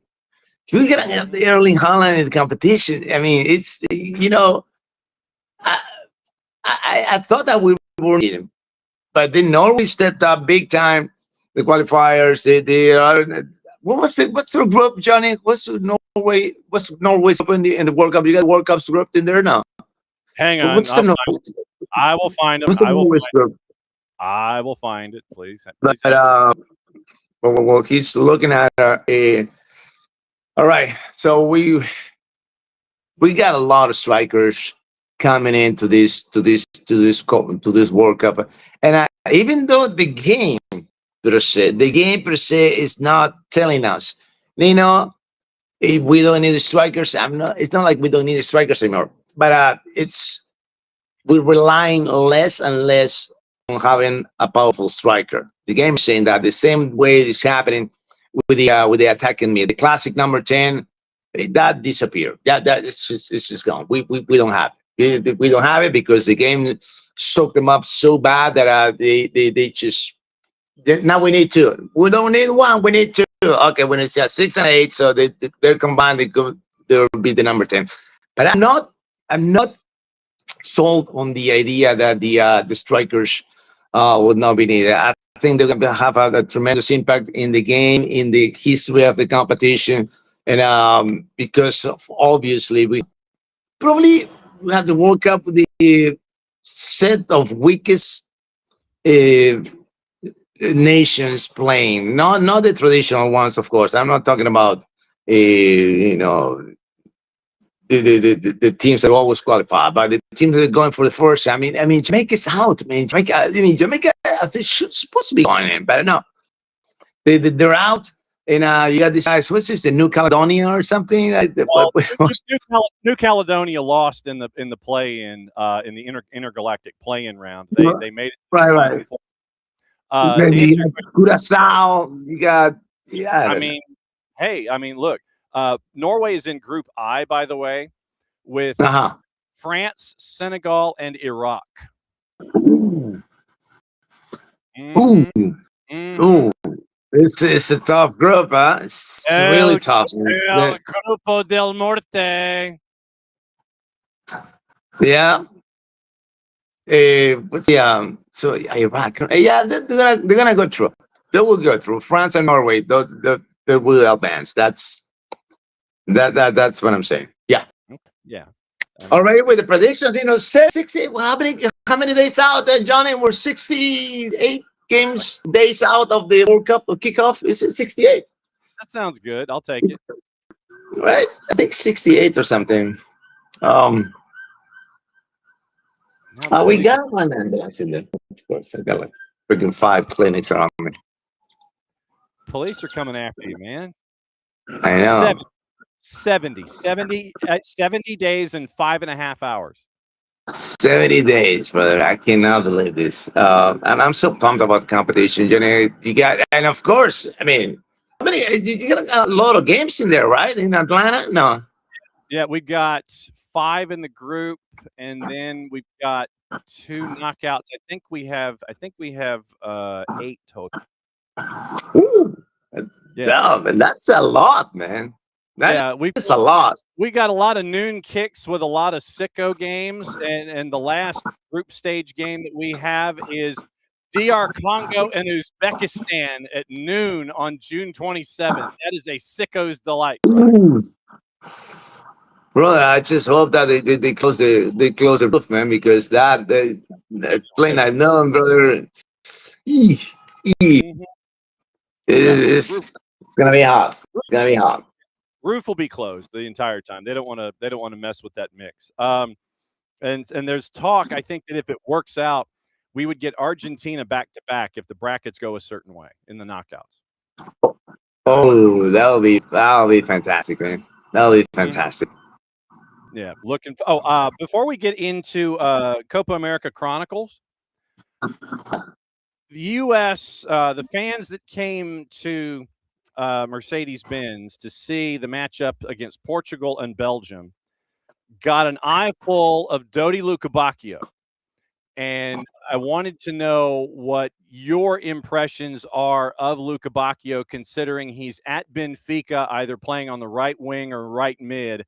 And I wanted to come to you to ask you what he means to Benfica, because we got to see him play for the Belgian national team, and he got a brace in a very, very short amount of time back on Saturday. I wish I could see more braces coming from him, but it's not the case. He's a powerful winger, all right. But I think it might be some Ecuadorian blood in him. What are you talking about? Well, because Ecuadorian wingers can finish. that's the thing, man. I think looking back, it might be some ties with Guayaquil. I don't know, brother, but. All season long, looking back, he destroy you with his speed, get the dribbles, get the crosses. But when it comes to finish, I think he loses the Wi-Fi connection or something. You're good. I don't know. You're good. No. The Lukebakio, I'm saying. Lukebakio's Wi-Fi. I'm like, oh, okay, yeah, okay. Yeah. So Yeah. The info doesn't get from the source to the home computer. Okay. Yeah, that's the thing. To be honest, I'm not that sold on Lukebakio. Hopefully, I wish he could be more consistent. Because he's a fantastic player to watch. But if a winger can score, you lose, a lot. I mean, lots of value when you can finish where you start. Yeah. Mm-hmm. All right, Copa America Chronicles this time, and you had Peru winning their second title by the end of it all, and the runners-up were Colombia. The best player was Teofilo Cubillas in the tournament. Yes. Sopranos edition of the Copa America Chronicles. What is going on here? So first off, this is the first Copa America that was called Copa America. Mm-hmm. For that, it was the South American tournament or something like that. But no, this is the first year, the first edition with the Copa America was called Copa America, and it was playing on multiple occasions. And we're playing in Colombia and in Venezuela. It was crazy. The teams were flying commercial from country. In that Copa America, we went into the finals. And won. But that's not the story here. I'm bringing up the Soprano story here, because in the tournament was so weird how it was designed. So when Peru and Brazil got into the semifinals, the same amount of wins, the same amount of draws, and the same amount of losses, the same goal scorer and everything. All right. And Peru beats Brazil 2-0 and 3-1. Right, first leg and second leg. Mm-hmm. And so they tied with number in Brazil. So they said, "So we're tying everything. What are we gonna do? I don't know. You want to play penalties, but the game is over. I don't know. Play the 2 times 15 minutes or something. No, we got a better idea. Let's but this by the way, the president of CONMEBOL, I think Teofilo Salinas was his name. He was Peruvian, right? He was Peruvian, and he got a brilliant idea. So how are we gonna decide this? All right, let's let's do a draw, right? What do you mean a draw? Yeah, we got two pieces. You got to pick one, and somebody's gonna pick this. Okay, who's gonna be that? My daughter, who's 10 years old. She's gonna pick out of the pot who's gonna be the team advancing into the finals. right? But that was not the thing, Johnny. It was a closed door situation at the Peruvian national stadium, right? They closed the doors. Brazil, stay outside. We'll let you know, brother. We'll let you know who advances. All right. So they did it behind closed doors, and because it was a 10-year-old girl, she was not going to cheat, right? What would she? How could she cheat? We don't know. We don't ever know. But the truth is that the girl picked Peru to advance into the finals of the 1975 Copa America, which we won on we beat Colombia, but that's how it happened, brother. That's how it happened. Can you imagine that happening now? Hey guys, by the way, we're not deciding the winner of the World Cup, but have a meeting here, closed doors. Stay outside. Stay outside. We'll let you know.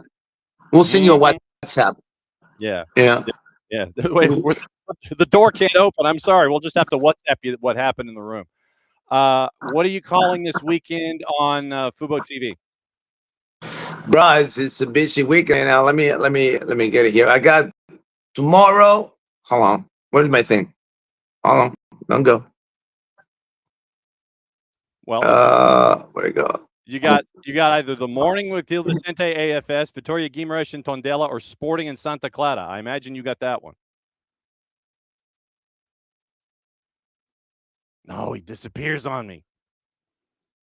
Disappeared on me. This is what happens when you're trying to do stuff from back. Hey, wait, hang on. I heard you.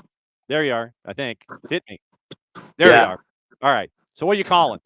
All right, we got a big three going this weekend, Johnny. We got the Sporting tomorrow. We got Porto on Saturday. We got Benfica's game on Sunday. So 3 games of the. I'm not Monday. I think it is. I think it's Monday. Yeah, Monday. I think it's Monday. Yeah, no, it's Monday. Monday. It's Monday. Monday game. Sporting. Monday night soccer. Monday night on Gold Team. I mean, oh no! Oh no! So Sporting in Santa Clara tomorrow at 3:30 Eastern time. Sporting a big favorite. Then on Saturday, Porto and Famalicão. Porto a big favorite, 3:30 Eastern. Monday night football, Benfica at Casapia once again, 3:45 Eastern. Benfica a big favorite on the road. We love you very much, my friend. Where's the desserts? They're all gone, man. I gotta tell you, I'm up since 5 a.m., man. I'm up since 5 a.m. I packed all the and I'm glad that my brother is going south. He's going to the beach, and I'm like, oh, can you take these cakes to the club? Yeah, I'll take it for you. So I got one delivery of my checklist, thanks to my brother, and but I got how many? Like 3-4 more deliveries to do today. It's a busy weekend here, man. It's a long weekend here, but so I'm happy. You're making all the chocolate, and we got to get it shipped up here. We got to figure that out. We love you very much, my friend. Get to Bacon, Nino the Baker on the IG, Nino Torres, the other version of him on FuboTV, doing what's going on in Portugal. We love you. We'll catch up with you next week, my friend. Have a great weekend. All right, Johnny. Take care, brother. All right, there goes Nino Torres. He survived the Inquisition from Lima, Peru. That's always a hoot. To be able to catch up with him. We got to figure out this whole dessert shipping thing. We really do. This has to happen. If you go at Nino the Baker on Instagram, you will see literally how many pounds you will add by eating his desserts. I'm not kidding. But the fact that this is taken off, and he's been up since 5 o'clock this morning. So Rob Valentino's been up since 5 in Phoenix, getting ready for the interview that batted leadoff today. Nino's been up since 5 o'clock local time this morning, baking so he could have all of the desserts that humankind deserve and they need, because you need the Nino Torres dessert. But we got to figure out the whole gold belly thing. We got to figure out shipping and dry ice, and we got to get them up here to the U.S. We have to figure that out. My guess is it's going to have to be dry ice, and the shipping cost is going to be astronomical. It's probably going to be like buying a plane ticket from Lima to Miami and then from Miami to Atlanta. And we probably have to pick it up at like UPS or something and hope that the UPS folks haven't dived into the case and taken the desserts out first, because You know, it's like you open the pack from UPS or whatever, your favorite overnighter. Hey, wait a second, this is empty. What happened? Oh man, we don't know. It's not secured. We don't know what happened. They took the desserts from you first. Like label it like kitchen supplies, or label it like school supplies, like notebooks and pencils. You put that on the outside of the box, but it's packed in dry ice, so it's a special kind of pencil. It's a special kind of notebook. But yeah, we got to figure this stuff out. We've got to figure this out to where we can get that stuff shipped. We absolutely have to. We got to think of like a big day that we could get it shipped and have it here in time for that big day. July 4th, maybe? Something like that. That's a plan. So I'm thinking maybe July 4th. That's just a thought. So maybe we'll work on it for July 4th. We'll see what's going on. So today we have been to Phoenix, Arizona. We have watched the Open Cup draw. We know that Atlanta United on either the 14th or the 15th is going to Fort Finley to take on Chattanooga FC. Oh, and the team that I couldn't read in my own handwriting was Chicago Fire. So Chicago Fire to Detroit City and St. Louis City SC to FC Tulsa. So that's what it looks like. 14-15 and then 28-29. Chattanooga FC had announced on their social media that they don't know the start time yet. And when they do, then tickets will go on sale and then everybody will be happy, and it will be completely and totally out of control. Like I said, this is a game that's going to mean something on a bunch of different levels. And so Chattanooga FC, as of an hour ago, they know they're hosting in the round of 32, but they don't know the when yet. So that's the biggest issue with them. And clicking onto the article after the Tennessee Tempo went over Tennessee Tempo, Chattanooga FC is the only team from MLS Next Pro that remains in the competition. Met 4 times, stretching back to 2017, but never with CFC hosting in a competitive knockout tournament match. So that's what you're staring at with Chattanooga FC. Round of 32 is 14-15. Round of 16 is 28-29. Quarterfinals May 19th and 20th. Then they skip the whole World Cup thing. Semifinals the 15th and 16th of September, and the Open Cup final is October 21st. So that's your grid. 14-15, 28-29. Then they'll draw again for the quarterfinals, and then that'll be May 19 and 20. Those are your next 3 markers. That gets you to the World Cup break, and then it's September for 2, and then the final in October 21st. Okay. It is. He's assembling things in the green room. I'm going to see if it looks like he's ready. He was assembling. All right, thumbs up from the green room. So now we go from Lima, Peru to Seattle. Find out what's going on Major League Soccer, Open Cup, and all the things. We bring in our buddy Niko Moreno from Pulso Sports and Sounder at Heart. What is the cup of coffee, sir? Is it number 2? It is number 2. We're having a easy morning, I gotta say, nice and relaxed. I did not go to the gym today, so I'm a little bit less amped, but equally happy to be on SDH as always, of course.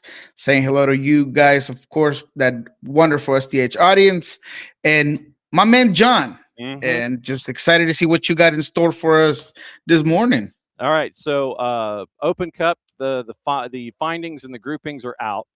And we were kind of looking at that live as it was happening, but not doing play-by-play because we might have gotten in trouble for something like that. But because the teams out west, it is, as I work my way, you've got basically 3/4 of one grouping is in Texas.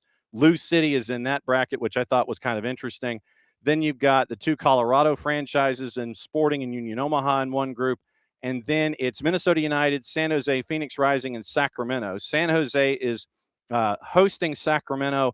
Minnesota United is hosting Phoenix Rising. So that is like the only true West-West bracket because Seattle has got kind of like other things on their mind. You know what I'm saying? So some interesting matchups in Open Cup, but at least the brackets are out, and some intriguing stuff that's going on. FC Naples gets to host the Purple Team, and Atlanta United, because they had to turn down a venue, they go to a rival, or at least a regional rival. At least the region rival thinks so. So Open Cup, we now have the round of 32. Interesting pickups and brackets in one place, like Lou City having to go to the Texas bracket, and they're traveling to Austin. I thought that's going to be a fun one when we get to the 14th and the 15th.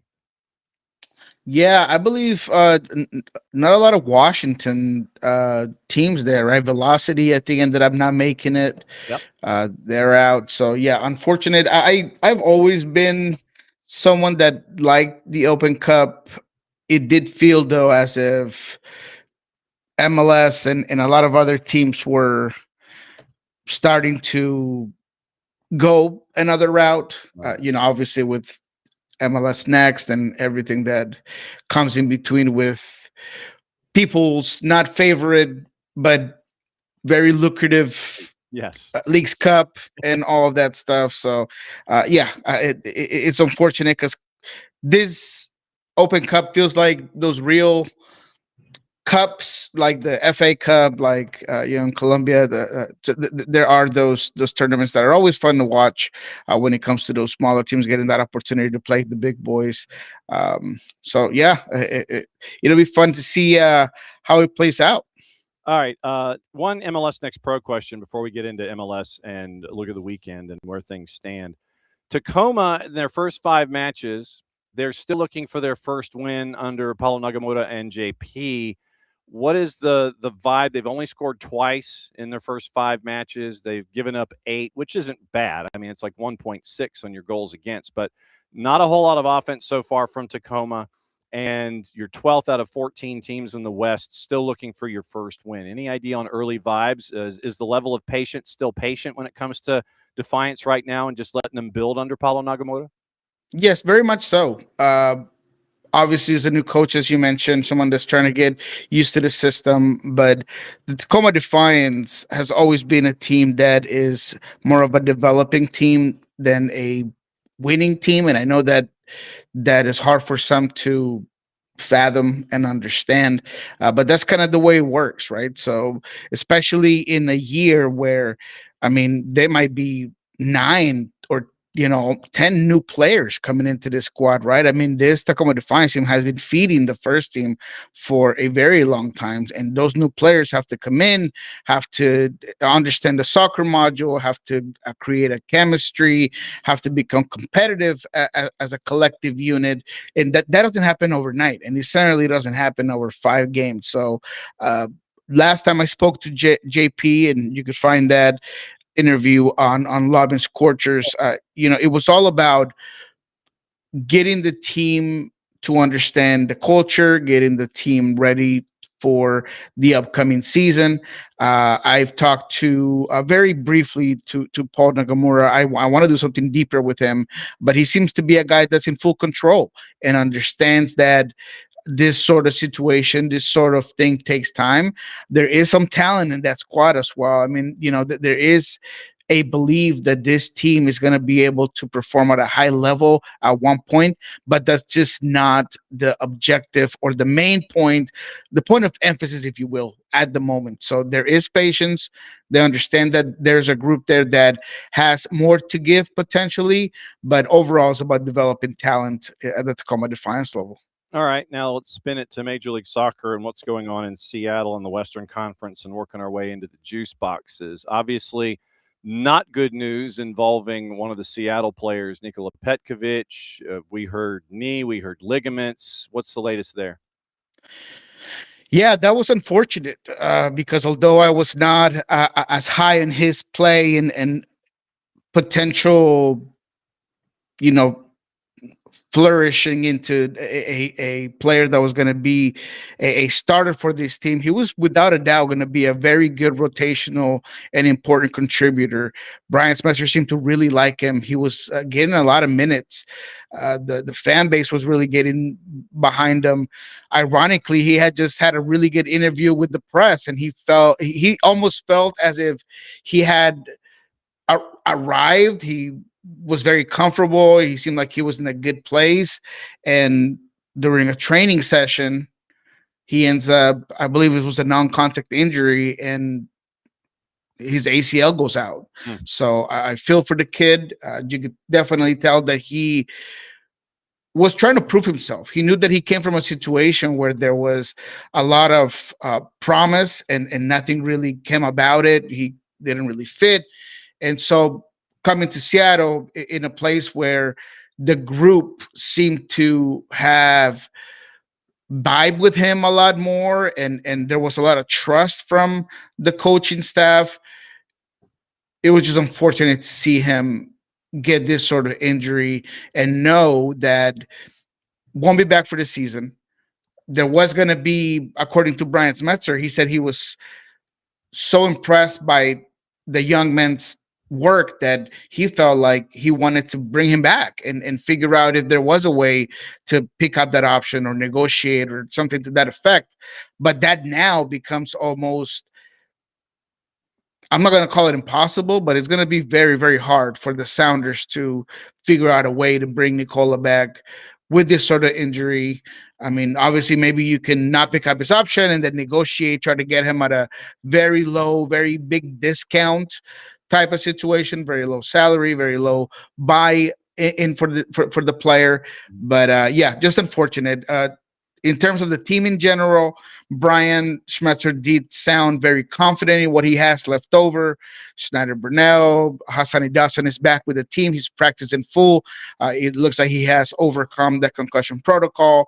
Obviously, you got Christian Roldan, maybe even a Peter Kingston, who has one more call-up for MLS play. And then after that, the Sounders would have to figure out if they want to bring him in. I really like Peter Kingston. I think he's been a player that could do a lot of great things at that midfield for the Sounders. So there is a lot of depth there, but unfortunate, and I feel for Nikola.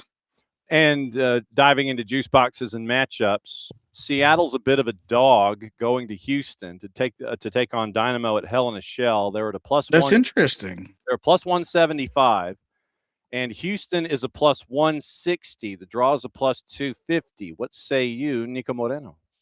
Yeah, look, the draw is always interesting between these two teams, but I do like Seattle. Houston has been, I don't know how to call it, irrecognizable. They just kind of completely flipped it, in my opinion, where they're a team, especially under Olsen, that now they're just trying to go toe-to-toe, middle of the ring. We're going to exchange blows with you. And they've been in a couple of shootouts. And, I think Guilherme has been phenomenal. And Guilherme is undeniably the epicenter of every big attack that team has. Unfortunately, Inali is once again injured, and that's tough for the kid. But there's a lot of firepower there, Bogut's, and I still believe in Ponce. I don't think he has quite arrived, and I know that fans have become they're kind of done with it. They're done waiting for him to arrive. But I do believe that there's a lot of firepower there, so it's going to be a fun matchup. But I do think that, because Houston is going to want to press Seattle, they're going to want to be aggressive. That's how Jesus Ferreira described this Houston team, very aggressive. I think that they're going to open up a lot, and that's going to give Seattle a lot of spaces for Jordan Morris to hopefully get in this game and perform. Jesus Ferreira, who's been very good finding pockets. Paul Rothrock, who seems to be able to get behind every defense that he faces. I do think that the Sounders match up well, and I think they're going to go to Houston and get a result. I do think that they're going to win this game. I'm gonna go ahead and say it. I'm not going to go around it. I think that they're going to get it. Tino Lopez will start in this one, which should be interesting next to Jackson Reagan. Probably going to see a Kalani Kosariense also in this one, because Alex Roldan has been working separately from the group, which obviously leads me to believe that he won't be available for 90 minutes or maybe even available at all for this particular game. The Sounders have a huge game in El Volcan midweek against a very good Tigres team. So I know that Brian Smetzer is going to be doing some long division, trying to figure out what the best equation is to get a result there. But even with all that, I do think that Seattle has enough to get a result. Maybe that's why they're kind of in that number of odds, but I do think that they have the ability to go out there and win. Yep, and obviously we'll keep an eye on that. But yeah, you mentioned Bogus and Guilherme and Ponce and McGlynn, and I mean they can come swinging at you. So now that you have piqued my interest, let me go ahead and dig it up here. So it's an 8:40 Eastern time kick, and I'm going to look at numbers just to see. So 2.5 is a -118. And it turns at 3. 3 is a +142. 3.5 is a +200. So plus 200 for 3.5 if you go over at 3.5. So if you're thinking 2-2, if you're thinking goals like it's been in the past with Dynamo, something to keep an eye on there. That well, I like that. Yeah, that's an interesting one. +200 at 3.5. So yeah, a lot of goals, and so that was what piqued my interest when you mentioned that. All right. Getting into a couple of other matchups here. RSL at home hosting Sporting. That's one of the afternoon games. Atlanta United and Columbus Crew. Crew is favored. Crew hasn't scored in a month, and they're favored going to Atlanta. Atlanta is a +188 in this one, as Miguel Almiron and Matias Galarza, they worked their way back from their time with Paraguay. But Crew, who doesn't have any offense, and we'll have Chris Dorn on with us tomorrow morning, yeah, they're favored. I found that interesting. The new stadium is being unveiled. Apparently, it's going to be ribbon cutting and the whole schmear. Messi and Friends, a -278, breaking open the new barn. Austin FC is a +700 on the board in that one. I'm not touching that at all. I mean, I'm really not that. They could give me 800 on that, and I wouldn't really necessarily do it. It's going to be interesting how this team bounces back, how they take in that. I like the way you know the cutting of the ribbon, all of that. There's a lot of symmetrics that go into it, but yeah, I'm not touching that one at all. I think Inter Miami is going to win that, no problem. Austin has been very Austin-like, just inconsistent, hard to figure out. I still like the roster. I still like where they're going, but I don't think that's quite ready yet. So I wouldn't take them at all. I wouldn't even take the draw. I think Inter Miami is going to be a clear winner in that one. I do like that Atlanta draw, though, against Columbus. Obviously, Atlanta, once again, getting some pieces back and trying to figure that out. But I'm with you. I think Columbus has really struggled on a little bit on chance creation, but that's not everything. Is just having that finisher. They've been really poor on set pieces. I have a hard time with their inability to control tempo, and I do think Atlanta can do that. I've been snake bit by Atlanta so many times that I cannot take them to win this game. But I think the draw is a solid one. +260 on the draw. With Columbus, they've had injuries up top with Wassam Abu Ali.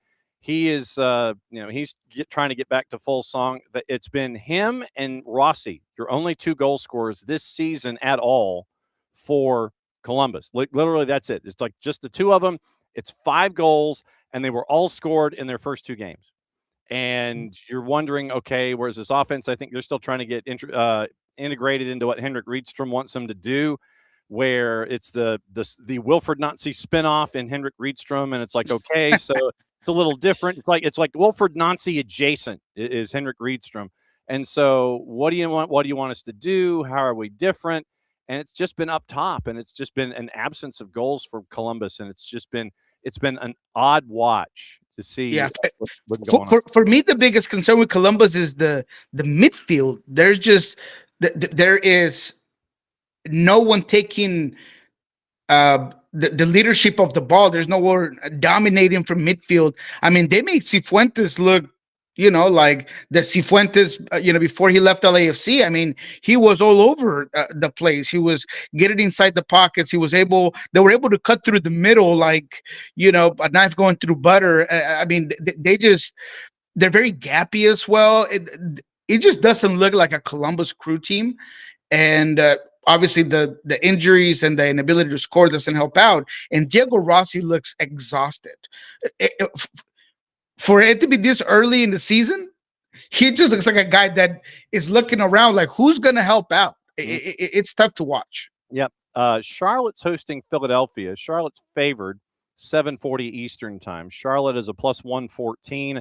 Philadelphia on the road is a plus 250, and the juice boxers, they just kind of threw spaghetti on the wall and said, yeah, that's a 260 also.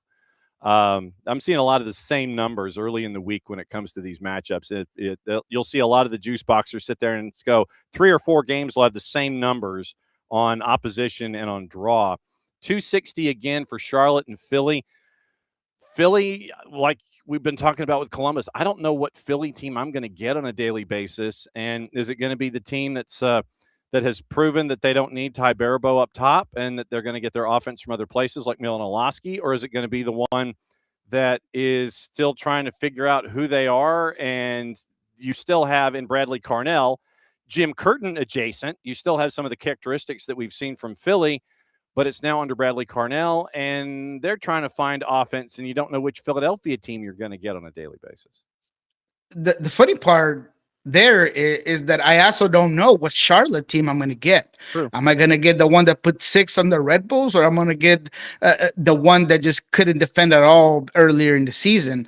What type of a Bada am I going to get? What type of Pep Biel? Pep Biel just feels to be a guy that needs to, get on the scoreboard early or he needs to get going pretty quickly, or otherwise he just goes off the hinges. Defensively, Charlotte, regardless of good or bad, I just don't think that they're a very strong team defensively. Now, Kalina will keep you in every single game, but how much can he do? So this is going to be probably a game that it's just going to be a wash. Like it's hard to figure out what you're going to get. I don't see a lot of goals in this one, but still, I don't want to touch it at all. Yeah. The one I'm looking at though for that Saturday night is the LAFC Orlando City. Okay. I want to see the goal compos, and I want to see the numbers on that. All right, LAFC is a minus 312. Draws a plus 500. Ooh, and the purple team is a plus 700. Oh. So going into the goal numbers, and like you said earlier, I ain't touching this one. But 2.5 is a minus 278. They think there's going to be a lot of goals in this one. Oh yeah. 2.5 is a minus 278. 3.5 is a minus 114, and that's when it flips. 4 is a plus 150. 4.5 is a plus 200. You're going to get 5 goals in that one and go over to plus 4.5?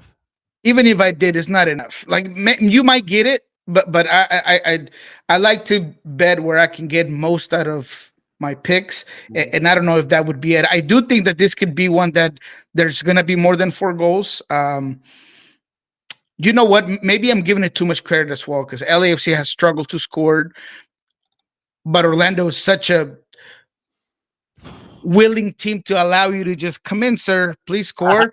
That maybe 3 would be more about what I think would be. I think a 3-0, maybe a 3-1 is what I would see out of this LAFC team. So I'm with you, not touching it. Did not know the numbers were going to be so skewed. Just a little bit too rich for my blood. But I do think LAFC is going to have probably their best offensive game since their opener. I do think that Orlando City is just such a naive team defensively. They look like a team that does not know who they are at all. There's no character. There's no response. It seems like they get scored on and ears go down, shoulders go down, demeanor's not there. There's no fight in this Orlando team. I just think LAFC is going to take that one, no problem. And you got Antoine Griezmann coming. Yeah, there you go. Yeah, here we go. That's going to fix it all. Oh, God. Yeah. 2 games out west. Vancouver and Portland. Vancouver's a minus 286. Portland's a plus 800. Draws a plus 470. How much patience is Portland going to have on their current head coach before they start to sit there and scratch their head and go, nah, we probably should go our separate ways? I wish I could tell you, man. I mean, Phil Neville might have some dirt on ownership, or he's dating somebody's daughter. I don't know. I'm kidding. Maybe I'm being too aggressive there, but I just don't know. Phil Neville, we've had this conversation far too many times, so I'm not going to get too much into what I believe of him as a coach, but I think unless they get beat down by Vancouver, I don't know if that seed gets any hotter. If they lose by 1 or if they don't, play well, just nothing seems to push that over the top. I do think Vancouver will probably win this one. I don't expect a huge amount of goals, but I think Vancouver will win this no problem. Portland just seems to be a team that has a lot of individual talent, but there's no collective play. And even the guys, the big leaders and experienced players on this team don't seem to really be as engaged as I'm used to seeing. Talking about a guy like Diego Ciera. So I just don't feel like this team is cemented enough. And I think that they're ready for just new leadership to come out from up top. And until Phil Neville goes, I have no belief in the Timbers being able to get out of the rut that they're in. And then one of the other 10:40 Eastern kicks, San Jose hosting San Diego. San Jose is favored at a +1.25, draws a +275, and San Diego FC is a +190.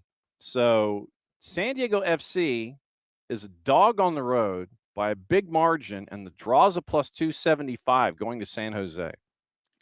Give me San Diego and give me the goals at 3.5. And I don't need to see it. I want you to tell me, but I'm taking San Jose. I'm taking the 3.5. The two late ones for Saturday, I'm locking in on, and I'm putting the juice boxes regardless of. And we'll talk about the other one here in a second. But give me San Diego. Give me the 3.5. All right, 3.5 is a +138.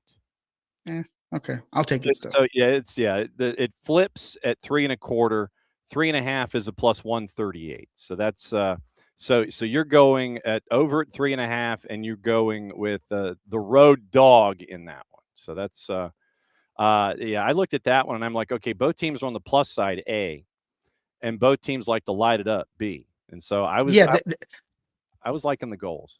Yeah, there's a lot of belief in San Jose, and I get it. I really do. But San Diego, I believe in their style of play and in the way that they get players into space. I think they're going to give San Jose a lot of problems. I mean, when I go back and think about that Sounders game, where the Sounders, with a lot of rotation and not everybody in full health, were able to get behind that back line as easy as they could. I think Dreyer is going to have a field day. I mean, I know that he was on international duty, but I think Dreyer is going to have a field day against San Jose, and they're going to have a lot of problems. LAG is slight favorite also. Your last 10:40 kick against Minnesota United, they're on the minus side at -105. Minnesota United is a +250. And the draws a +300. What's going on at Pulso Sports and Sound at Heart that folks need to know about? Yeah, hold on. I'm taking that draw, by the way. 300? Okay. I'm locking on that draw. Okay. I don't know. I feel it. I saw it. It was in the score line.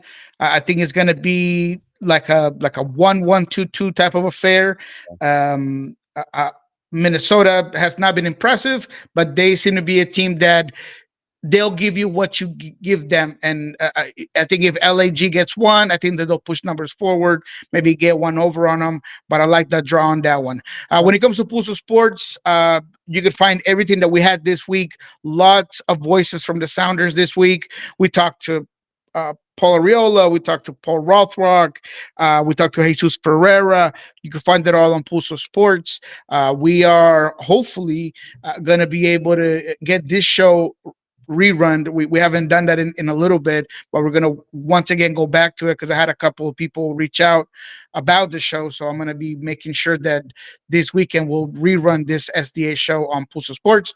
On Friday, we're going to get with Jeremiah Oshan to break down the week of training, talk a little bit about some of the moves that happened, Georgie leaving, everything that kind of happened in between, and what that means going forward for the Houston game and then the trip to El Volcan, because the Sounders won't really train again here. Once they'll go to Houston, they'll come back home, but they'll leave before there's an availability. So we won't be able to talk to the team. So we're going to talk a little bit about what that looks like. And then on Monday, of course, we're getting with Ari Lillenwall on Lobbing Scorchers YouTube channel to talk about the week that was and see what happened this weekend in the MLS action. And we'll certainly do that. As always, my friend, it's great to see you. As you get into your second cup of coffee and head to your third, get your rest, my friend. Business is going to pick back up. We'll catch up with you again next week. You the man, boss. Appreciate you. All right, there goes Niko Moreno. Second cup of coffee. He's gonna pound that, and he's gonna start his day. Actually, he starts his day with us, which is also very, very humbling when he does that. So we had a show that went from Phoenix to Jenn Hildreth in her car to Lima, Peru, to Seattle, Washington, and now, as we're in added time, we're going to catch up with life when it comes to the U.S. women's national team on the U17 level. And it is after a recent qualifying for the U17 World Cup, and they're going to be heading to Morocco in the fall. And we wanted to reach out to their head coach, Ciera Crinion, and find out what's going on the U17 level. And when these moments happen, that's why we reach out to U.S. Soccer, considering that they're now, headquartered here in the SDH HQ of Atlanta, 12 miles from the airport and 23 from Mercedes-Benz Stadium. So obviously very rural. And it was an opportunity for us once again to catch up with Rob after having gone to Argentina. And now with the U17s on the women's side making their way to the U17 World Cup, it was a chance for us to catch up with Coach Crinion, find out what's going on and what the ride's been like and what to expect from CONCACAF in this age group and a bunch of different things. So it was a great overarching conversation that we had with Coach Crinion. Here you go. Welcome to Added Time on a Thursday. So, Coach, how much time did you give yourself to actually celebrate the hoisting of a trophy in Costa Rica before you got back to work? I think it's usually maybe about 24 hours to fly home, maybe the next day. Turnaround is usually pretty quick. And when you look back at the experience down there where U17s, you win and you're heading to the World Cup later on this year, when you look back just from like 30,000 feet and a couple of weeks detached, what sticks out in your mind from the performance that the team gave down there? Yeah, I mean, so we had a couple of camps in the build-up. We had international camps in January and February. So it was kind of nice then going into CONCACAF and the March, having kind of built off of 2 camps previously with 4 international games. So it felt like going into Costa Rica, we were just in a good place in terms of players' individual development, the plan, where we were. So just not even about results, just more about how we played and our tactical intention and just the individual players' kind of growth. And seeing that over the last 3 months was probably, obviously you go in to qualify for a World Cup and that's always going to be there. But I think we always talk about the process and the development piece and us as individuals, but then obviously how we play as a team as well. I think when we kind of look back and just that overview of the tournament, I think we played some really good soccer, which was nice. And that was probably one of our key takeaways, just some individual development of the players, and then the collective of how we played as well was something that we were really happy about. How difficult is it to coach in fits and starts, because they're not with you 24/7, 365. They go off to school or professional ranks and then they come back and then they go and then they come back. How difficult is that for someone who doesn't quite understand the ins and outs and thinks that it's a fairly consistent thing? How hard is that? It's different, that's for sure. And I think we always talk about it too. When you play internationally, you live and play together. So everything is kind of condensed and everything is kind of on top of each other, but it's also what makes it great. So it's definitely different than what your home environment is and what that looks like. And you've a limited amount of time, like with the players in front of you, as everyone has. So for us, it's always about, again, how do we maximize that opportunity? How do we use every moment, if it's out on the grass, if it's in, the meeting space, or just time off as a team, how we spend that together. We're very intentional about everything that we do, but you can get a lot done when you live and you play together in international camps. How long did it take you to formulate your game plan as a national coach to kind of get the mix right? Or is it still pretty much something that is cycle by cycle? Okay, I've got to adjust something here. This group might need more film. This group might need more outdoors. How long did it take you to kind of get your baseline as to how you approach things?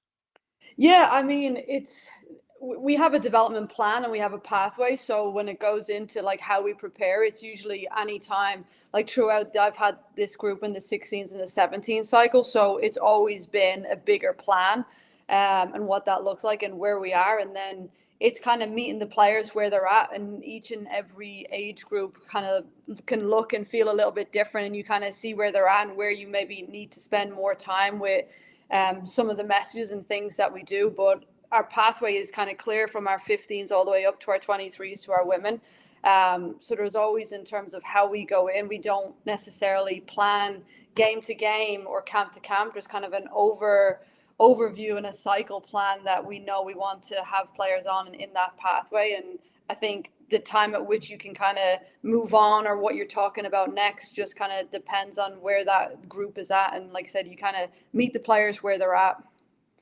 When it comes to CONCACAF in general, and I know that for those of us who completely will watch a U.S., British Virgin Islands, U16, U17 match, doesn't matter, qualifier, friendly, what have you, at 8:30 in the morning, in some island in the Caribbean. When it comes to CONCACAF on the whole, some folks who don't watch as consistently may get wrapped up into seeing final scores that are distant. Mm-hmm.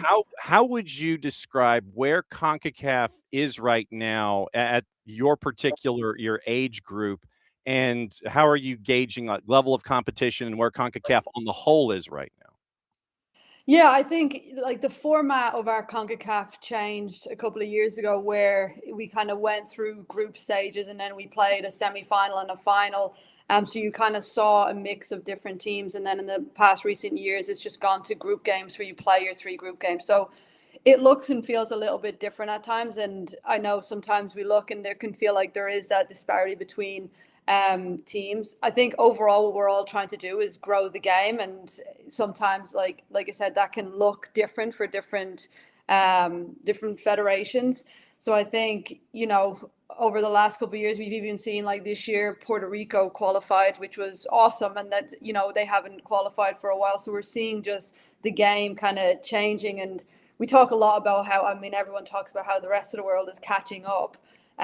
So with CONCACAF, we're still obviously trying to grow in that exposure to those teams coming and playing in a CONCACAF. And again, they see maybe where we're at, and it doesn't necessarily mean that they, have to be there, but at least that's there. And we also do try and help support those other federations too. Like I know when we're in CONCACAF, like we've 4 teams staying in the same hotel. So even just the interactions, like we had some good interactions with some of the coaches of the countries that we're playing against, and it's just starting to even understand like what resources they have. And obviously we look a little bit different, but how can we also support them and maybe spend time with them in terms of what it looks like. So I think obviously there's still a long way to go, I think, within the women's game in some of these countries in general. But hopefully, like I said, when we go into these tournaments, it is about a lot more than just those results. And like I said, I think over the past, hopefully, couple of years in the future, that we can continue to help grow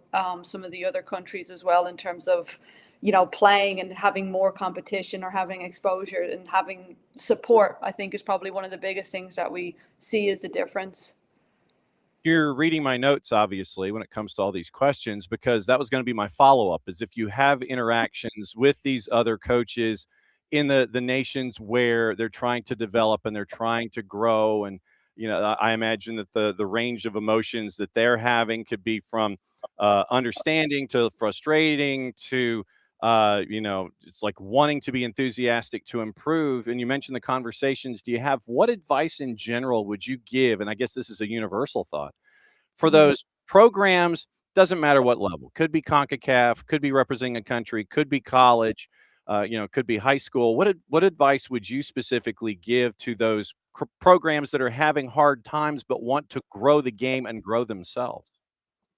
Yeah, I think it goes back to how we support and grow individual players. I think a lot of maybe sometimes we think about the team, whereas I think we have to kind of not think about the team and think about individuals and go into how do we support individual players in their home environment. Because I'll say the same thing, like in an international team, we spend the least amount of time with players. They spend the most amount of time sometimes in their home environment. So I think it goes back to individual development and how we support players, especially as a national team, maybe when they're not in camp, or what that looks like, or, everyone's pathway and home environment can look different. So how do we continue to help grow individual players based off of what their environment, I think, sometimes look like? I think then when we grow the individuals, then the collective changes as well. So any conversations we have, it's not tactical. It's not, a conversation of how we play or a style of play. It's more so about how do you support players when they're not probably in camp, and how we continue to grow individuals, because that's what's going to help then the collective. With your time collegiately, if my memory serves, Central Connecticut, Hartford, Seton Hall. Yep. And then you take the jump into the national team. What was it about taking that jump that was appealing at the time? You're like, yeah, I think I'm ready. I think this would be a good step for me. What was the catalyst to sit there and go, yeah, okay, I want to try something at the national team level? Yeah, it's an honor to coach a national team. And I think, and just player development and being able to contribute and be part of that is always just something that I absolutely love. The game. I love coaching.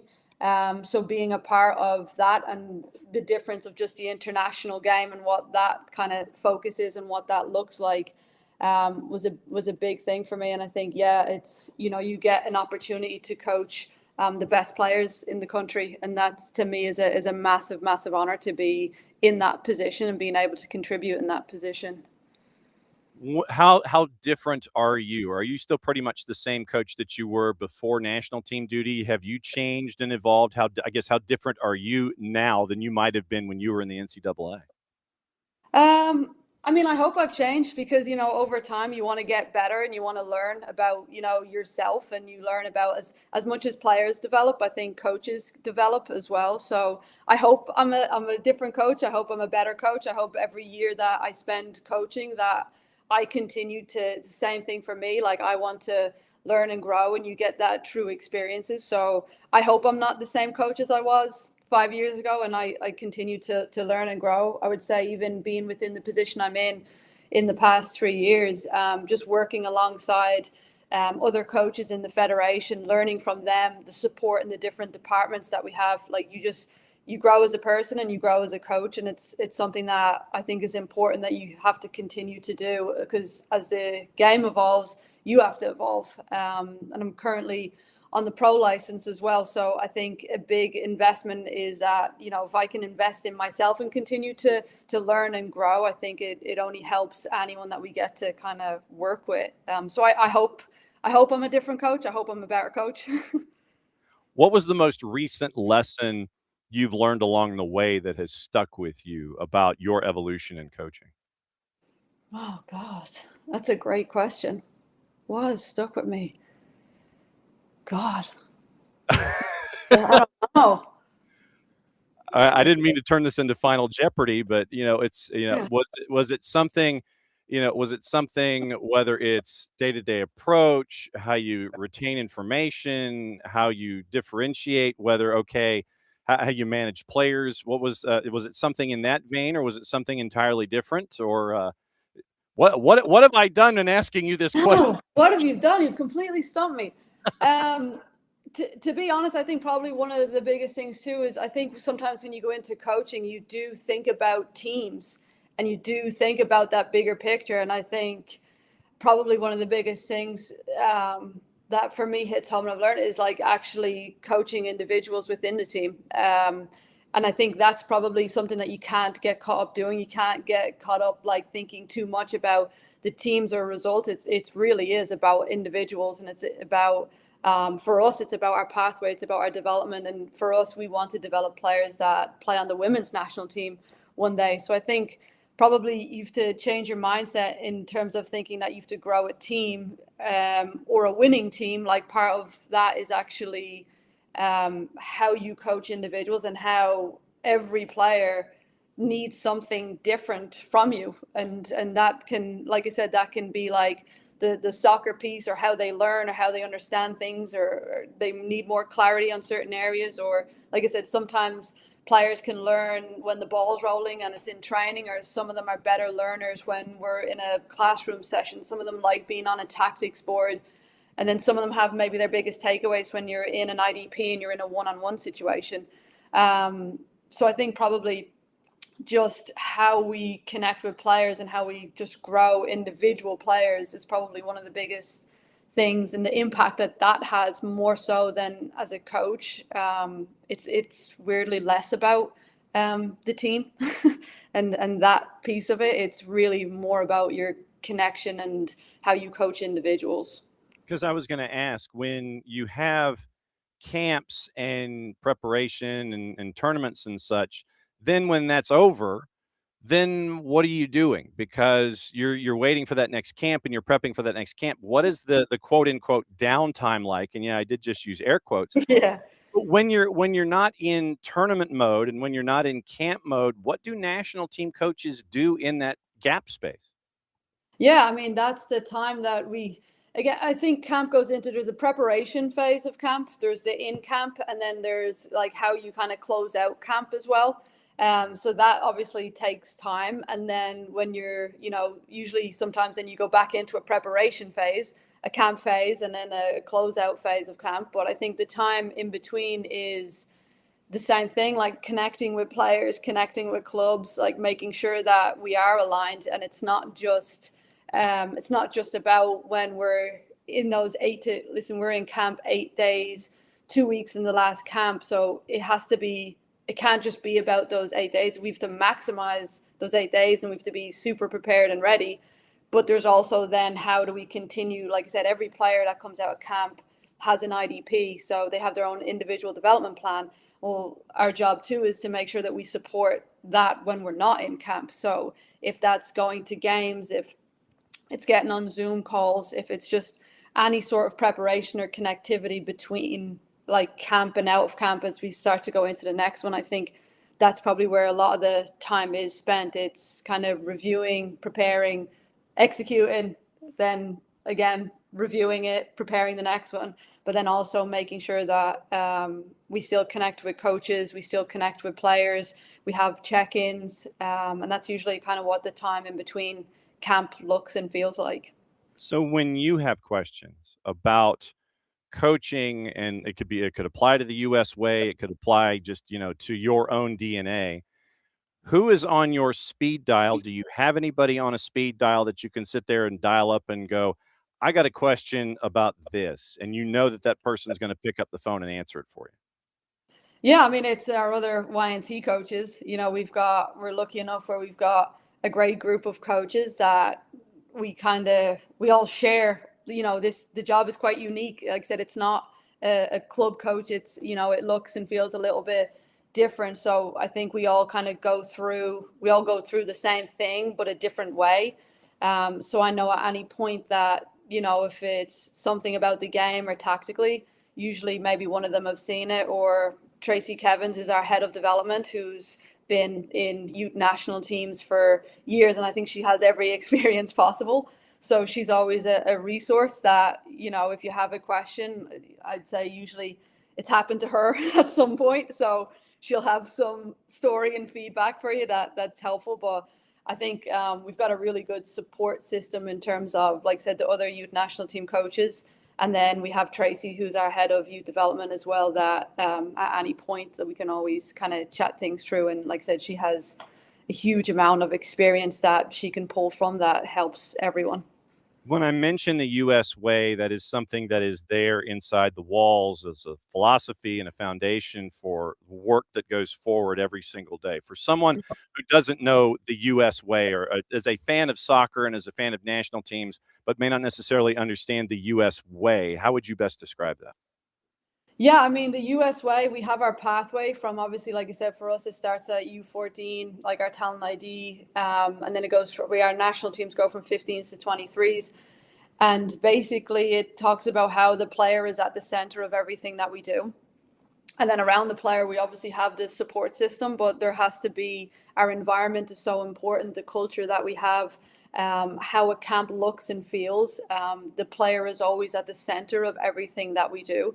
So our US way is built around, like I said, our environment, our tactical intention, but how a camp looks and feels to a player, knowing that the player is just at the middle of everything that we do, and every decision that we make is built around the player and their development. They're at the heart of everything, like I said, that we do.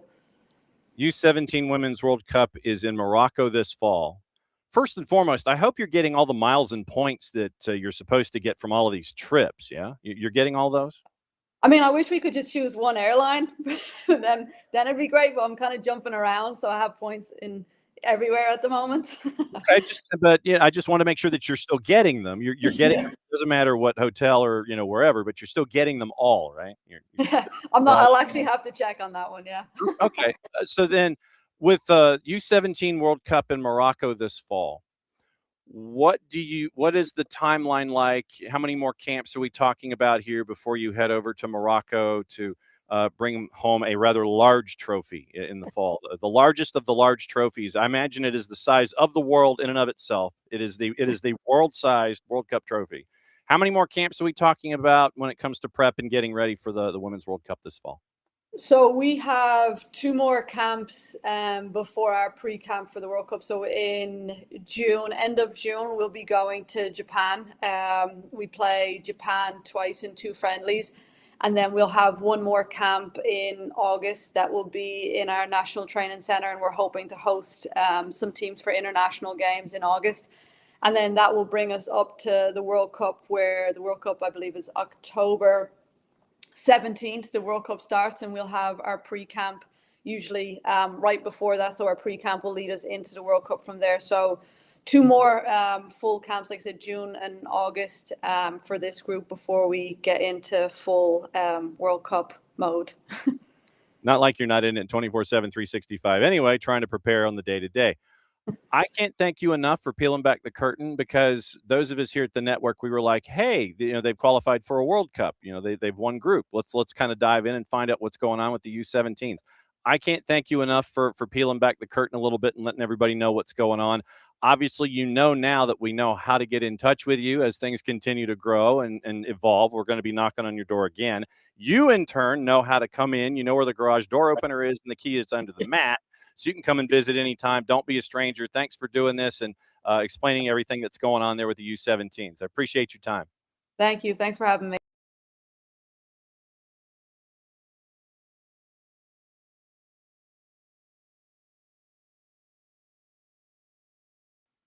Maybe if I unmuted myself. Coach Crinion there, head coach of the U17. It's always great to catch up with all of our coaches at U.S. Soccer, find out what's going on in particular age groups and levels of success and all that kind of stuff. So that was yesterday afternoon, and to be able to catch up with Ciera Crinion, very, very cool. Once again, U17 Women's World Cup, that is going to be in Morocco in October, and we'll keep an eye on all of that. Okay, a couple of things before we go. Gossip, rumor, and innuendo, what to watch, where to watch it, how to watch it. And that is brought to us by our friends at Fanatis, ftz.co/soccer down here. That link is important. How important is it, you say? Well, it's this important, because you can help them, help us, and help you by adding more matches to everything that you're already watching. With Fanatis, you get the B-in, and you get all the B-ins. And that way you get Libertadores, Sudamericana, you get the LPF out of Argentina, you get access to Tigo Sports, you get access to CATV, you get AFCON, you get CAF, you get CAF Champions League, the French League, the Polish League, and the Turkish League, and all of the competitions in between. That's just on the BNs. You get Teise out of Argentina. Then you get access to a lot of the Primera A and Primera B divisions in South America, Liga 1 Max Pro out of Peru. TAC gets you into Argentina and the Copa Argentina. So it's all there in one place. And you get CDO, and you also get TVV if you want to add Venezuelan television to your mix. But if you've got cable, as I always say as a public service announcement, if you have a certain cable company that has a certain cable package, you get that as a part of it. So I just wanted to let you know. All right, so today, Thursday, A-League already happened on the Plus. La Liga 2 is at 1 o'clock and 2 o'clock available to you. League 2, Paramount Plus at 3 o'clock. CBS Sports Network on the women's side, UEFA Champions League, Barcelona, Real Madrid coming up a little over an hour. Lyon and Wolfsburg is at 3. Simulcast on ESPN Deportes. Fox Deportes has Liga MX tonight. Chivas and Mazatlan at 9 o'clock. A-League is at 1:45 apparently for the A-League on the Plus. Fox ONE has Chivas and Mazatlan once again. They're simulcasting Fox Deportes, and Paramount Plus is simulcasting Champions League with the 2 matches at 12:45 and 3. That is what to watch, where to watch it, how to watch and how to watch it is brought to us by our friends at Fanatis, eventz.co/soccer down here. So now, gossip, rumor, and innuendo before we get out of here. And let's see. World Cup finals tickets have hit just under $11,000 as FIFA has reopened the sales.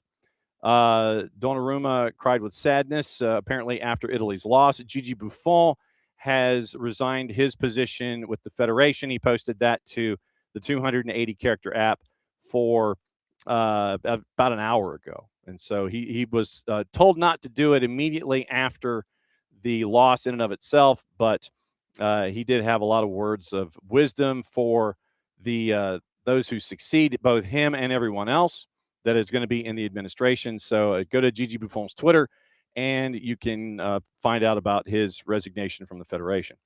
Arsenal and Real Madrid, Keenan Leverkusen striker Christian Kofane. Florian Plettenberg says that Arsenal impressed by the 19-year-old during their time against the club in the UEFA Champions League quarters. Los Blancos also keeping tabs on the situation. Leverkusen would be willing to part ways apparently with Kofane in the summer if they get an offer in the region of 65 million euro, 8 goals contributions in 23 Bundesliga matches this year. Manchester United weighing up a move for Samuel Dahl from Benfica, according to Record. United have been linked with Miles Lewis-Skelly and Bayern's Alphonso Davies in recent weeks, but Dahl, cheaper option. Regular starter under Jose Mourinho. And United midfielder Manuel Ugarte is on the radar of Juve. Tuttosport reveals Bianconeri see him as an intriguing signing. Whether the deal is possible hinges on the Premier League club and willing to agree to an initial loan in which his €4 million per season salary would be covered. PSG, clubs in the Prem, pushing to sign Real Madrid midfielder Camavinga, according to AS. Reported to be unsatisfied with his current role with Los Blancos. Believes it could limit his chances in starting for France at the World Cup this summer. It's created uncertainty around his future at the Bernabeu. PSG want to land him after missing out on him in 21. England clubs see him as a strong fit for the high tempo and physical style of the Prem. Barcelona, aware of growing interest in Jules Koundé from Liverpool, City, and Chelsea.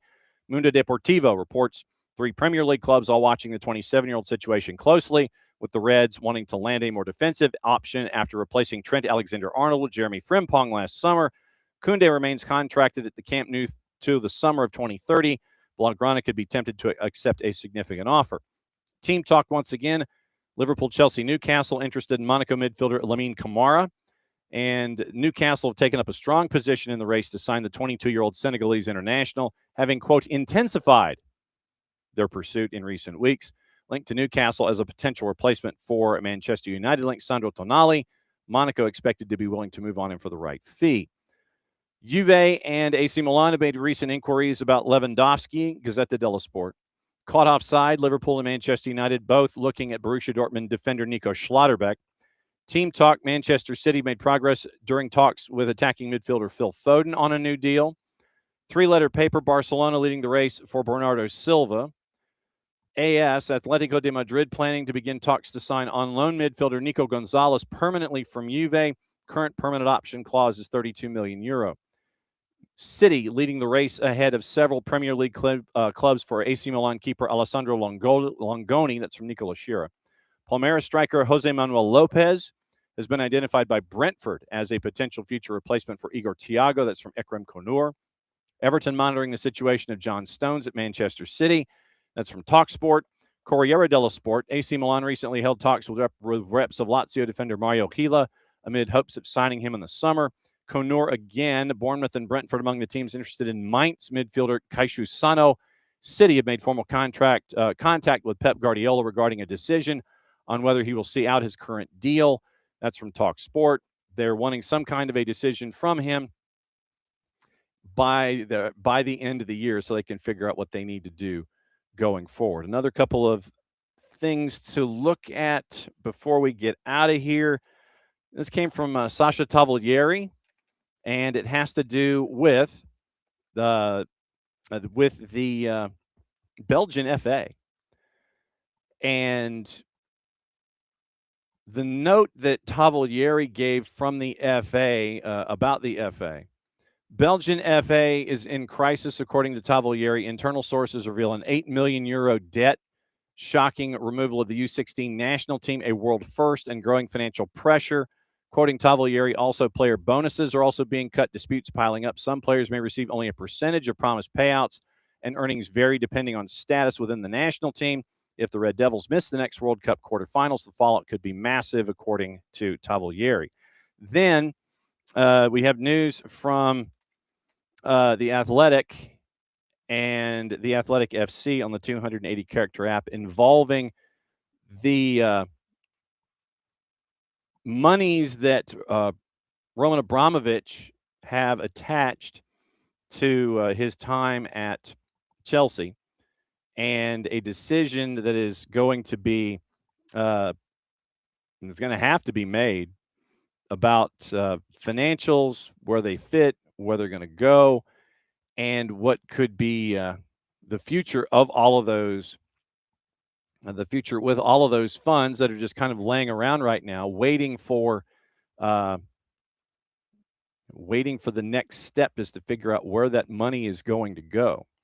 So go back to yesterday. We mentioned Chelsea's debt and their debt service, and I'm trying to find the Abramovich really quickly. Okay, Roman Abramovich, according to Dan Sheldon over at The Athletic. Abramovich planning to defy the UK government by using a new charitable foundation in an attempt to break the impasse regarding the frozen £2.35 billion from the sale of Chelsea. The new foundation, which needs to be registered with the Charity Commission and be overseen by Mike Penrose, a former UNICEF exec, is due to outline Abramovich's intention for the money to be spent on global causes as opposed to being limited to Ukraine. This is in contrast to the UK government stance regarding how the proceeds from the sale are spent, as it's long maintained that the $3.12 billion at current rates will remain frozen unless the Russian billionaire signs off on it only being spent in Ukraine. So you have, we mentioned Penrose, we mentioned that.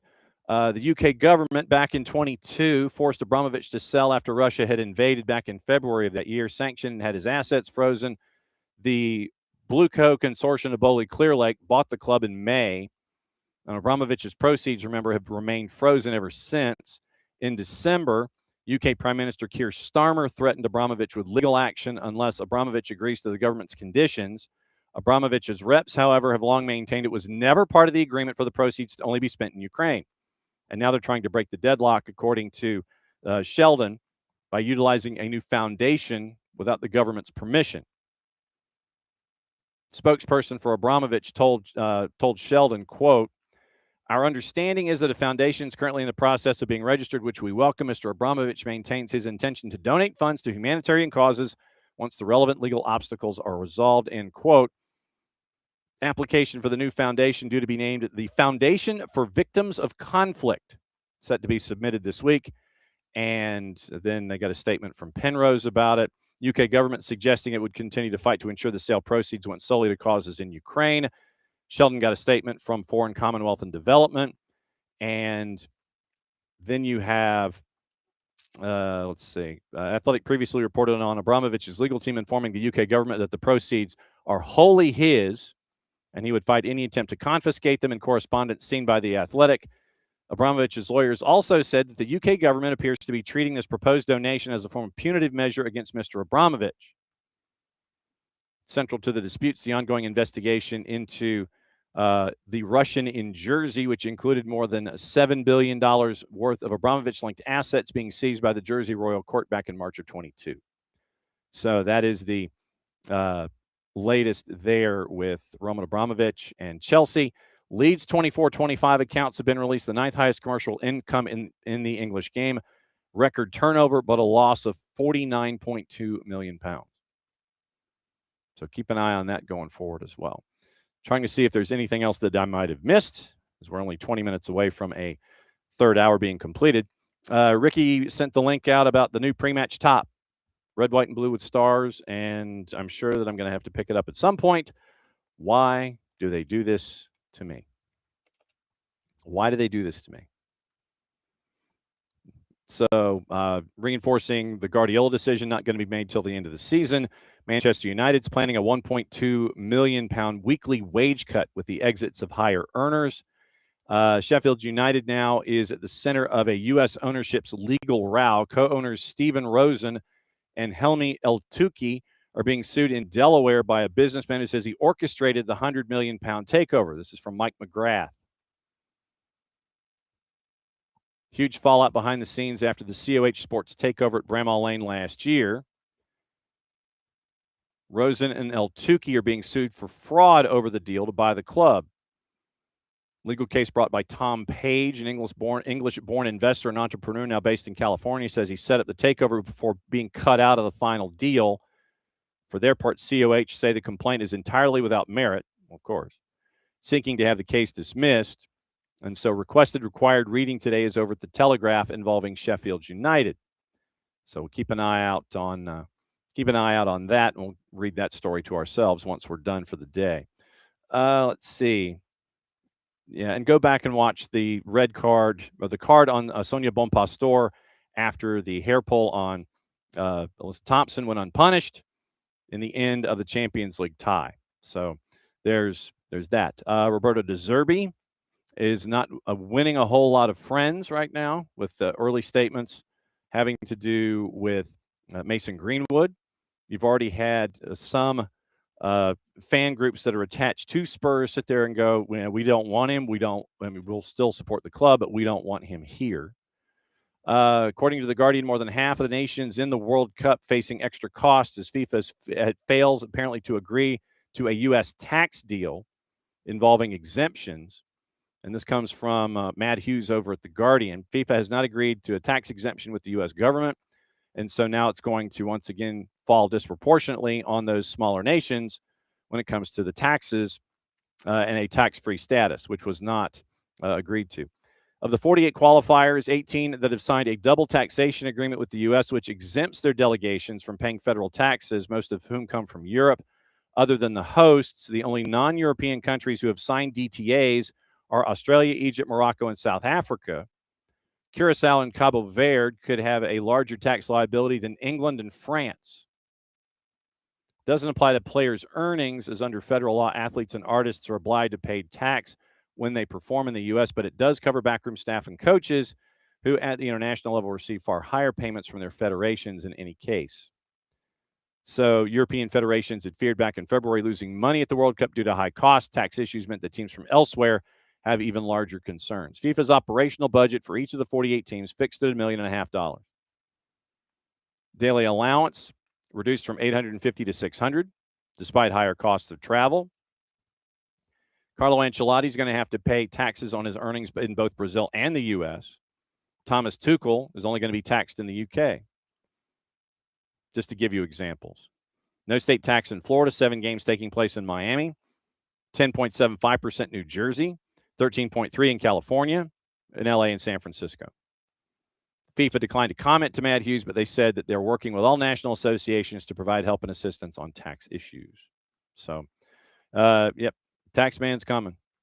And let's see. Once again, going back to the beginning of the show, news out of Australia saying that Sam Kerr is being linked to going to Denver at the end of her WSL season. So we'll keep an eye on that going forward. And Jermaine Defoe's got his first gig at Woking. So we'll keep an eye on that going forward. So tomorrow, 9:05 Eastern, it is Chris Doran batting leadoff, opposition research on our friends in Columbus. See if we can catch up with our friends at Beyond Goals Mentoring. And at 10 o'clock, we catch up with our friends from Apple TV. I think we know who it is, but can't quite confirm it yet. And then tomorrow night, it is Crown Legacy and Atlanta United 2, and we'll have that broadcast for you on the network. So thanks to the massive list of folks that joined us today. Ciera Crinion, the head coach of the U17s on the women's side here for the United States. It was Nino and Nico. It was Jenn Hildreth. It was Rob Valentino, and we had the Open Cup draw. So that's a big show. It's a big honking show. So for all of us here at SDH, once again, shout out to Sophia Cupertino, nominated as a finalist in the Rising Star category for the Atlanta Press Club Awards. That came out yesterday. So we could not be happier or more proud for what we're seeing from Sophia. And we know that she's just going to continue to kick ass. So that's Thursday. We knew we were going long when we did. So thanks to all of you who hung up with us and hung out with us the entire time. And we'll be back at it again, 9:05 Eastern. So in almost 21 hours and 20 minutes, we'll be back at it, and we'll get you started for your weekend. From everybody here to all of you there, let me say hi to everybody who was here before we get out of town. So it might, David, I don't know. Is it going to turn into the NHL's unfair because of Nevada, Florida, Texas taxes? I don't know. But I would imagine that there's going to be something that will be worked out by the end of it all. And if it isn't, then you're probably going to see the smaller nations get something of a financial addendum to help out so they can at least zero out in the competition. So morning, David. Morning, Ricky. Morning, Abby. Morning, Four Card. And let's see. So morning, Kefsey. Yes, and see, Kefsey has me thinking about Adrian Garcia Marquez. We need to have him on the show. I'm still got to figure that one out.